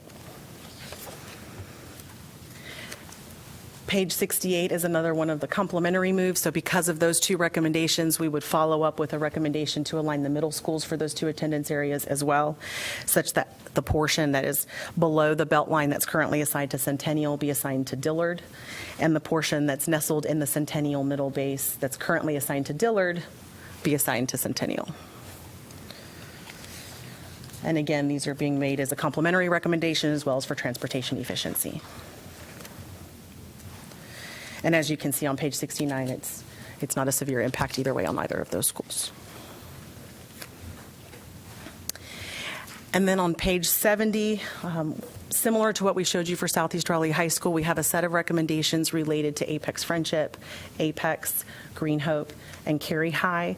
As you may be aware, Apex Friendship is one of our capped high schools, and it's currently overflowing students into Apex High School, which is experiencing its own growth and its own crowding. The green portion that is south of 1, that's part of the existing Apex High School base, that's the geography where Felton Grove High School is being constructed and will eventually open. So the portions of the Apex Friendship High School base, which is currently shown in purple, and the Apex High School base, which is currently shown in green, that are below US 1, we would recommend leaving for now because we know that future opening of the high school will impact those areas. But we do want to take advantage of some available and existing schools for moves that we would propose anyway when Felton Grove opens, but go ahead and get those done in advance of the opening of the school to provide some relief to the Apex Friendship and Apex High. So I will say that you sort of need to take these as all yes or all no. I would recommend that if we were to do this in pieces, it would hurt all the schools involved. So we would really need to consider this as a full thumbs up or perhaps not at all. The portion that is circled on the western edge would be an Apex area that's being recommended for movement into Cary High. The portion on the northern would be recommended to go from Apex High to Green Hope High, and then that would allow for the availability to bring in a little portion of the Apex Friendship High School base into Apex High. The recommendations here are being recommended to not only reduce overcrowding at Apex Friendship High, but also to reduce overcrowding at Apex High, keeping in mind that Apex Friendship is one of our capped high schools. It also supports the future opening of Felton Grove. As we look forward to the slide on page 71, this shows you sort of the combined effect of all of the moves taken together. And then I do want to take a moment and let you look at each of the individual maps since there's so many schools involved. So on page 72, you can see a highlight of specifically the recommendation for the area that's at the Apex High School base that's being recommended to go to Cary High. Just for context, the current elementary base is Briar Cliff and the current middle school base is East Cary Middle. So this, from a feeder pattern perspective, would align the families. And that is a portion that's north of US 64, kind of at the 1 and 64 split. On page 73, the northern portion of the Apex High existing base that's being recommended to go to Green Hope, again, for context, is largely Salem Elementary, Salem Middle, and a large portion of that cohort does go to Green Hope High, so we felt like that would be manageable. And then looking in a little bit more detail at the page 74, you're looking at what we would then subsequently recommend as an assignment from Apex Friendship into Apex High. With these recommendations, we feel that the cap would probably still be needed at Apex Friendship for the time being, but it would allow Apex High School to still have space to take on any of those overflow students that might be coming. One thing to be aware of, we mentioned that in 27-28, an unnamed Morrisville area high school is on the books. So that would be north of all of these attendance areas, which most likely would be impacting the existing Green Hope base, the existing Cary base, perhaps even the existing Panther Creek base on those northern edges of their attendance areas. So we feel that these moves not only support the capacity issues that we're dealing with today, but also prepare for that future opening of the Morrisville area school. And that takes us to the end of our base attendance area recommendations for this plan. Now we will review recommendations related to calendar application areas. We do want to make a note on several of the slides. You'll see an indication of NA. What that indicates is that the availability of a family to be able to request a school based on calendar with district transportation is what we're recommending changing, such that families could still make those requests, but they would make them using the transfer process, and then we would be responsible for their own transportation if those transfers were approved. If a named school is still in the list, then we are recommending leaving the transportation for that particular choice. Looking on slide 76, we'll see alphabetically a list of elementary schools. On the far left represents the current base attendance area for that elementary school. The middle column references which calendar application schools families see today based on the fact that they're based at that particular elementary school. And then the column on the right is what we would recommend the final result be if everything were to be approved as recommended today. So you could see that Aversboro would currently sees Banks and Timber, or Banks or Timber. In some cases, it's one or both. And we would recommend that the year-round application with transportation be the change. And so families could still ask for a year-round school. It just would not come with district transportation. Looking at maybe Bryan Road or Carpenter, you see that the resulting is the or. Geographically, based on where their portion of the base attendance area is, rather than seeing both or three choices, they would see one or the other. That provides us a little bit more transportation efficiency for those recommendations. For Farmington Woods, you'll notice there is a portion that would continue to have Adams Elementary as a year-round application school, but then the portion most proximate to Washington Elementary would no longer have a year-round application that came with transportation choice. Continuing forward on page 77, you'll see the next part of the alphabet, starting with Hilburn Drive through Salem, all similar comments and context. And then on page 78, the remaining elementary school recommended changes for calendar application from Southeast Raleigh through Willow Springs. Again, reminding you that the column on the left simply is where my base assigned, column in the middle, what am I seeing today as my calendar applications, column on the right, what we're proposing would be available or not available as a calendar application with transportation. Slide 79 then just takes us into the upper grades, so you'll see a few middle school recommendations related to calendar application, as well as our one high school that has a calendar application choice. Southeast Raleigh has a handful of students that are applying to Middle Creek today. We would recommend that change. The recommendations being made for the calendar application are related to transportation efficiency as well as better utilization of certain campuses. You'll notice that some of the calendar application choices that were listed as currently available are some of our capped schools. Seems like a disingenuous choice. On page 80, then, we get into the good stuff, what we recommend for the stability rules. I do want to caution that these are recommendations we're specifically making for this year's enrollment plan because we know there are no schools opening. We're not setting a precedent that these are the types of stability rules we would recommend in the future when new schools are at play. But because there are no new schools at play, we do have some pretty generous recommendations that we would like to make. So looking at page 81, you'll see that the recommendation as it sits today would be that all existing students that are at their school that are impacted by these assignment changes would be given the opportunity to exercise a stability transfer and stay where they are as long as they can provide their own transportation. Similarly, a rising kindergarten, 6th or 9th grade sibling would be able to join that older student if needed without transportation as well.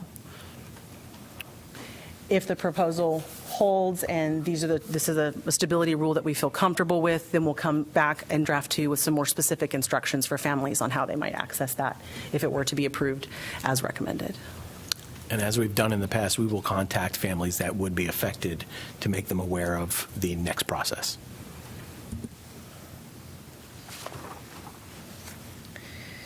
And so with that, we're ready to do a quick review of where we are today and where we're headed and how we're going to get to October 18th. So looking at page 83, we'll just kind of continuously update this existing timeline. So we met with you on May 3rd. That's been taken care of. We're meeting with you today. We've shared this presentation. As was mentioned, the website's live, but it's getting a lot of traffic. So we'll make sure that we monitor that. Between now and October 7th, we will have our thought exchange running. We will host our virtual public information sessions, and we will gather all of that feedback to bring back to you so that by the time we get to October 18th, we can have a refined draft 2 prepared for you based on the feedback that we're receiving, any comments or concerns that come up. And then at that point, it'll essentially be your plan, but we will run a new thought exchange on your behalf so that we can gather any thoughts or feedback related to that draft, gearing up for your public feedback session or your public hearing that would be on November 10th. And right now, we're proposing that you take it up for a final vote on November 15th. And as a reminder, I mentioned this at the beginning, it seems more germane now that everybody knows what the recommendations are, that our public information or public feedback and engagement plan is such that we have our website is updated now. Thought exchange is open right now, so we can go ahead and start getting those comments and feedback. As we review the comments and feedback, as I mentioned, we will generate an FAQ document that will live on our main website, so that'll constantly be updated. In addition, we can use that information to kind of prepare for questions that may come up in our regional sessions, so that we're better able to be prepared with responses and answers for families when we get to those sessions. Any new questions or information that come from those sessions will be used to update the FAQ, as well as to internally look at the recommendations and come back with any refined proposals for draft 2.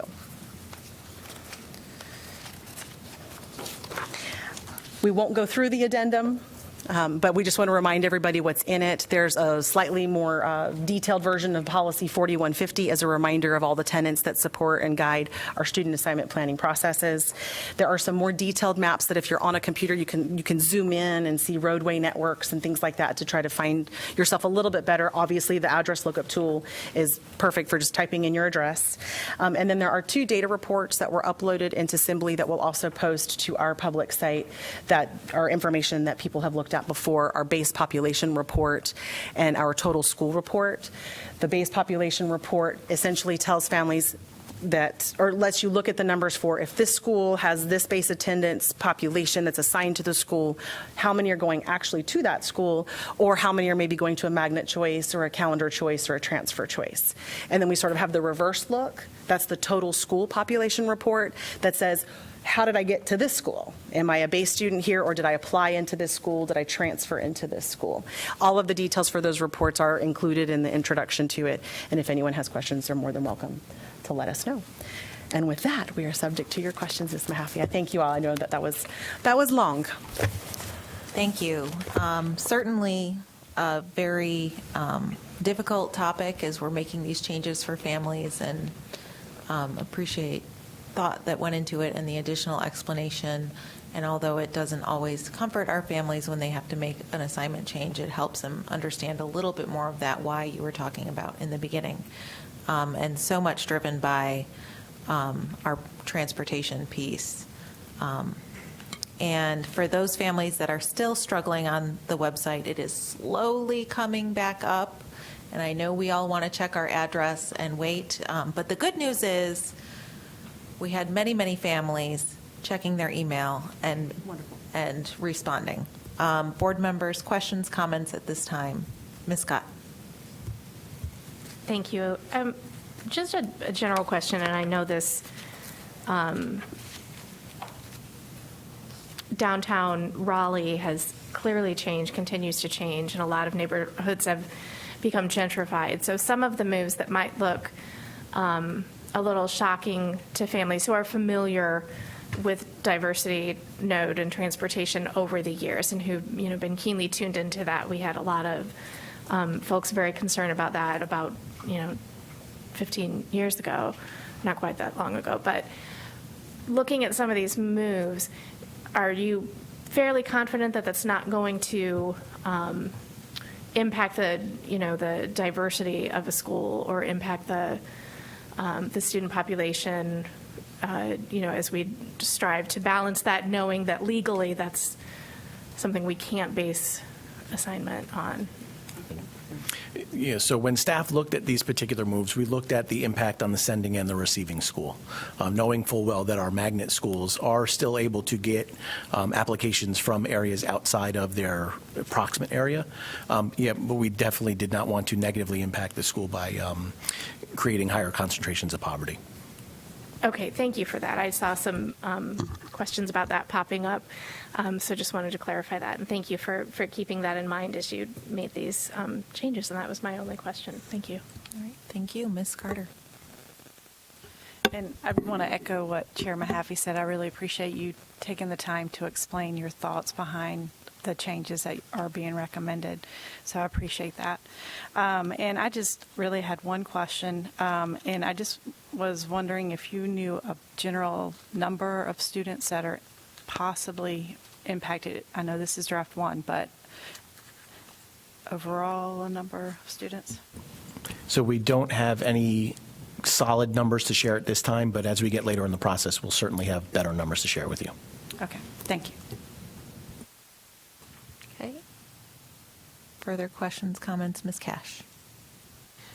I didn't get a chance to meet with you earlier, but I had a couple questions. Number one, so if we're going to, I see a lot of these are about transportation.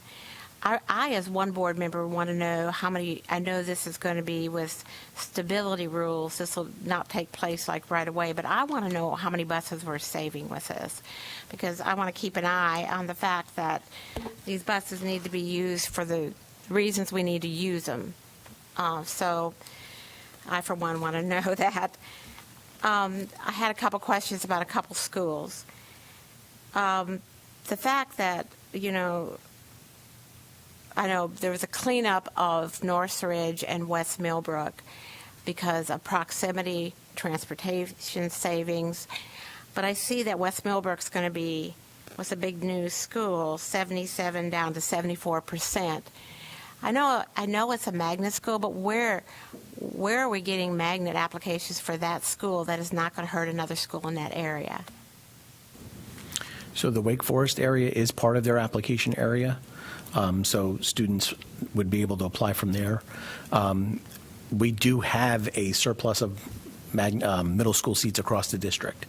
So we'll certainly need to start looking at calendar and the purpose of year-round calendar in certain areas to see, how we want to make sure that we don't have too many available seats at schools. Okay, because if you're looking at like the East Millbrook and the Durant and all that as ways to get application, that's going to hurt more schools. So I'm concerned about that move out of West Millbrook. Then I also see that Durant Elementary is affected as it's being taken off as calendar application for schools when it actually needs students. So I didn't know if you were doing that. Transportation efficiency is one, I see that. But like Douglas, is Douglas overcrowded and or is it underused and shouldn't have kids leave to go to Durant Elementary on application? It doesn't mean that the students can't still apply, they just won't receive district transportation. I know, but it will cut the application to Durant Elementary, probably, because I'm sure a lot of kids can't go if they don't get. And we can certainly look at numbers to confirm that for you. Okay. And then have we decided this year, would have been helpful last year, but that CAP schools do get full stability?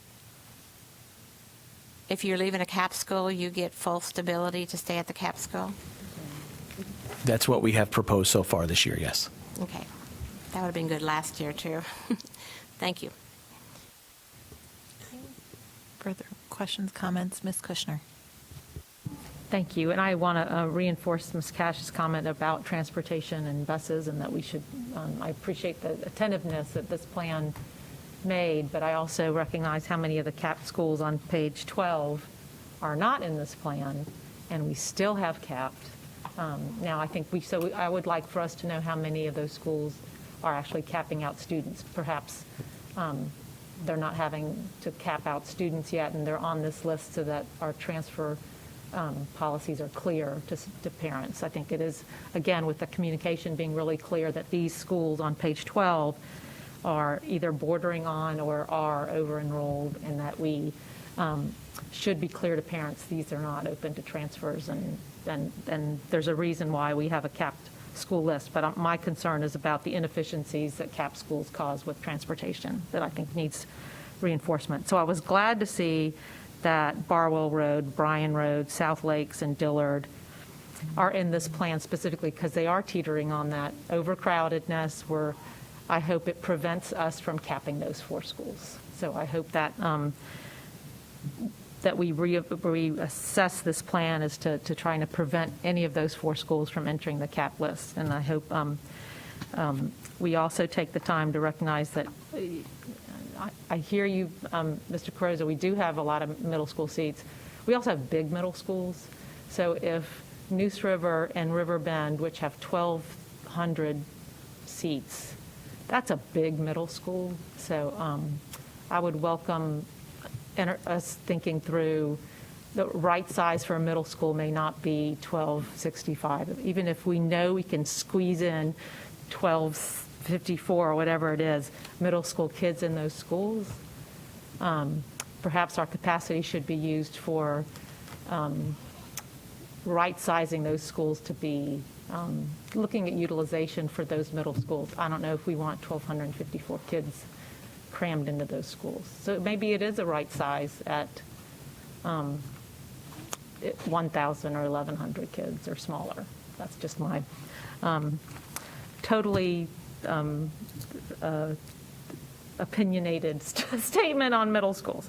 And I would encourage our families and our community to please use that thought exchange. I think it's a very powerful instrument for us to get feedback that is authentic and really, as I think Ms. Pulliam underscored, gets some of the noise out with the rating system, so that the system that we were using, there was a lot of just not constructive feedback. I really appreciate the fact that this is going to be much more constructive for us as a board to look at this plan. So thank you for that. And thank you, Ms. Pulliam. That was well done, ma'am.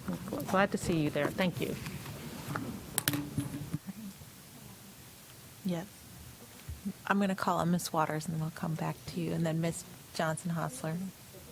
We'll get back to you. Promise. Well, thank you, Ms. Pulliam, for walking us through this. You made it very easy to follow and understand. And I just had a clarifying question. And looking at page 49, the Bug, Northridge, Oak Grove, Wiley. And I know a lot of the work that you're doing is looking at land that is not developed yet. And so as you're trying to balance out the school populations, I just wonder, looking at Bug still kind of having a lower enrollment than those on the chart, is that part of that planning for future developments in that area, and that number will likely increase once there are more homes in that community, if that makes sense? I don't know It if I'm does, asking the yes. question So there's a twofold answer to that. There is a new development that's in its existing attendance area that is currently under construction. I believe it's called the Montague. And so that should add some new base students to that population, as well as being a magnet school. We can also leverage that to bring in additional magnet students. But in the future, certainly we would look to determine whether or not that right combination is there. We may need to come to you in another year or so with additional base recommendations. But for now, we feel like this is a good start to give it some good footing, solid allotments, and then grow that magnet program and take advantage of the new development that's in the area. Thank you for asking that. Ms. Johnson-Hostler, and then Ms. Cash. Thank you. And again, thank you. Great job, Ms. Pulliam. And sorry that your first year is my first year with lots of changes. So I have lots. Usually I don't have as many questions, but as Mr. Carrozza knows, this is probably the most my entire district has been impacted. The good news, according to what you stated, is we have far more people in our district, in District 2, that are staying close to home, and a new school is full. The bad news is we have to move kids back to a school that they were previously at. And you may not have an exact number, but do you know how many, well, two questions. When did we move those kids from Willow Spring to South Lakes? Was it exactly 3 years ago when the school opened? Correct. And then how many kids do you know how many kids we moved that are moving back, that are the same group of kids? Potentially households, maybe not the individual kid. We can look that up. Okay, thank you. I'll stay with the Willow Spring to the move. So their part of their Willow Springs elementary base will go to Herbert Akins. And yes, I know that we need to give Fuquay relief. They were, Ms. Kushner, one of our smaller middle schools, and we were able to keep it for quite some time. And now we are busting at the seams, and we do not want to cap any of our schools, to your point, around efficiency for the building and also for the health, wellness, and safety of all of the educators in the building who are dealing with the school that's busting at the seams. So, and we have a new, beautiful facility. So I know that you mentioned that it helps because Willow Springs is my only, they're track 4, but year-round school that will be going to Herbert Akins. However, did you say that was bus efficiency? Like you, Ms. Pulliam, I did drive it, and I was like, oh, there is no bus efficiency here. Yeah, that is not for transportation efficiencies. That's It was to better utilize the capacity at Herbert Akins Road Middle and to align the calendar. And so the same question would be for this exact same group of families, because for reference for folks, Willow Springs used to be busing at the streams at an elementary school, hence we have South Lakes. So I guess my question is very similar. Of those kids that are at Willow Springs that will be going to Herbert Akins, I know that we don't generally count if we move them if they're going to middle school or high school, but I do want to know how many families did we move 3 years ago that we're moving again. And I say that because Willow Springs is a school that is one of our traditional, by traditional I mean those families who live in proximity, love, and go to that school. So I'm curious of how many of those kids we've moved recently as well, even though, yes, I know they're going to middle school, and not moving them to another elementary school. So I think. I just want to clarify, you mean at any level? Yes. Okay. Only for this school, though, for this Correct. for this particular Willow Springs to Herbert Akins Middle. One additional, just to sort of clarify, we're talking about existing students, Yes. not that have already moved on. Well, not students, families, because, again, at Willow Springs, we have families that have multiple kids who stay there, and we've gone through this every time we've moved kids from there. That's why Glenn's like, I got this. So it is not the same student, but it is the same families. Well, it could be the same student, but for the most part, it's the same families. I think Mr. Cruz has got the question. And just to add to that, we were aware of some of Yeah. that. And so that's why we looked at more liberal stability rules for these families so that they Perfect. weren't as disrupted. Don't worry, Ms. Moore, he can read my mind. And he also is fortuitous that he knew I was going to ask these questions because we haven't moved them before. And then the last, I guess, question here is, and you talked about it, Ms. Pulliam, but again, numbers are rough, I get that. So Mr. Cruz has had great foresight. He warned me that we would be here, and hence we're here. So I'm asking for your foresight, and maybe it's your foresight, Ms. Pulliam. Given that we are going to be open both Bowling Road and Hilltop Needmore, you pointed out places that we didn't move, like Bryan Road's a great example. It's very strange. We have Willow Springs Ayersboro right in the center, but the south we don't move because they will eventually go to either more likely Bowling Road. But I am curious of these neighborhoods, because a lot of them are still growing. South Lakes is about to get a North Lakes, so they're still growing. So I'm trying to figure out, can we have foresight in 3 years? Will we be moving potentially these exact same families? Because if so, then I'd like for them to know, hey, you're probably going to be moved again in 3 years. So what we looked at for this particular move, the two neighborhoods moving into Fuquay Elementary, specifically looked at those because we didn't anticipate them being impacted with Bowling Road or Rex Road. They are kind of close to where the Bowling Road site is, but based on where that growth is further south and further west, that's where we were anticipating the future Bowling Road site to pull from. Okay. So it won't pull from the most eastern neighborhoods, you're saying? No, so the southeastern portion of South Lakes that's remaining may move over to Willow Springs as part of a domino later on, but we're not impacting them in this particular move now. So it'll be different? It could be different, Okay. yeah. You I can think- just say, Monique, I don't have the foresight, too. Well, I think a lot of it, depends on parent choices in the area. We are seeing more base attending base percentages go up. So we will anticipate as parents come in that they will attend their base school. But also just, when that school comes online, what other neighborhoods are going to be proposed that aren't proposed at this time that we'll have to take into account. Okay. And I know you know this, Ms. Garza, but my district often does stay at their base schools because, unfortunately, again, whole other equity conversation we'll have for a different day. All of my district is priority 3 or 4 for magnet schools, so they rarely get out of District 2 to a magnet school. So for me, most of my families don't leave my district to go to school unless they're not choosing our schools, but they primarily stay at their base schools in my district. Thank you very much. Ms. Cash. So I kind of I don't know how to say this without. So I'm from the old school, as we all know, where we talk about the health of the schools. So I'm still struggling with the whole bus transportation piece for CAP schools. So I don't understand, even though I like stability, but we're giving stability to CAP schools with transportation, without transportation. Okay, that takes care, because we're moving so many neighborhoods. Like, for instance, the neighborhoods moving out of Northridge, I hate to see leave because they're there for the good reasons and the transportation is bringing them there. So I don't even really understand why we're giving stability for CAP schools this year. What made the change? What is different this year? If I may, a lot of it was the thought exchange and the focus groups and that conversation about good communications, families indicating that stability for, if I'm in a school and staying at the school, I'm not expecting you to, well, I take it back. We can't necessarily promise transportation for that type of stability, but if we can provide that modicum of stability for you as a family, does it make the transition a little bit easier? We'll see what happens with the thought exchange. If people do or don't like the fact that they don't get transportation with the transfer, that may bring us back with a different recommendation. But it was really in response to the feedback we've been receiving, not only this year, but also in years past. Okay.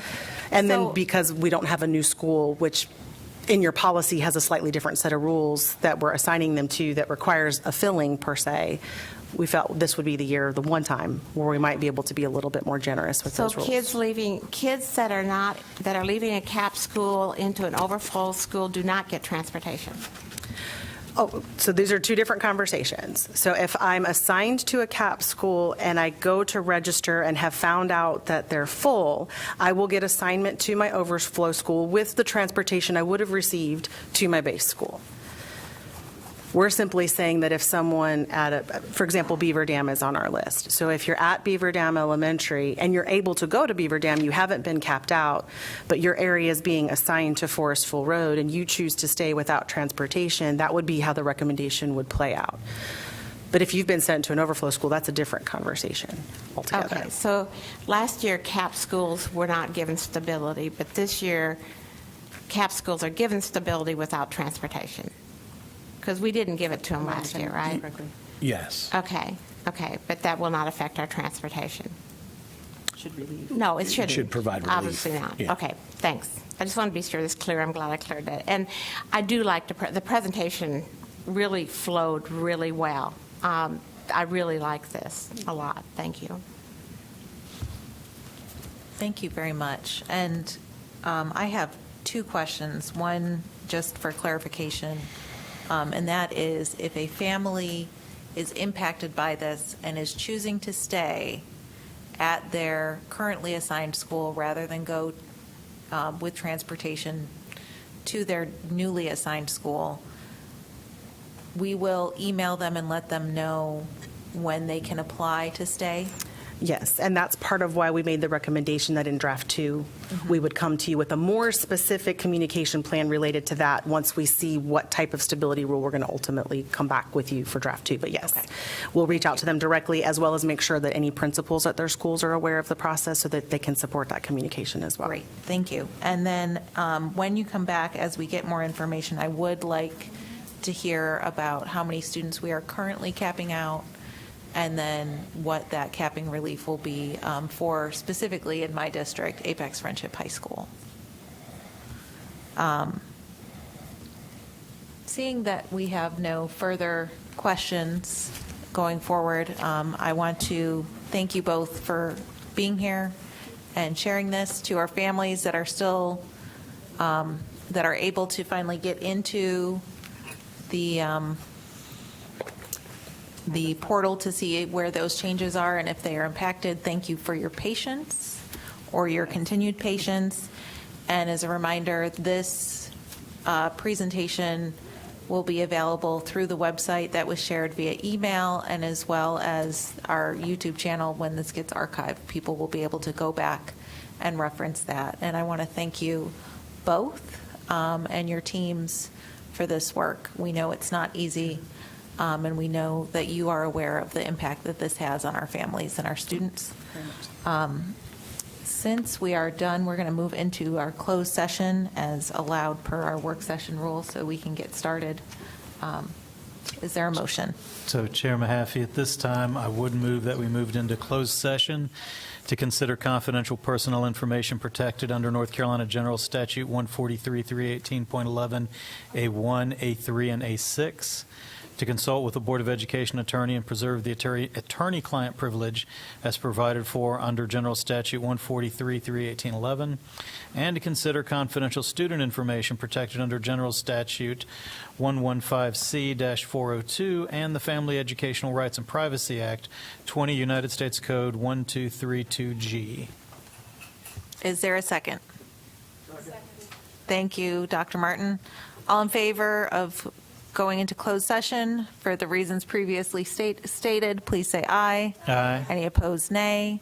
Thank you very much. We are now in closed session.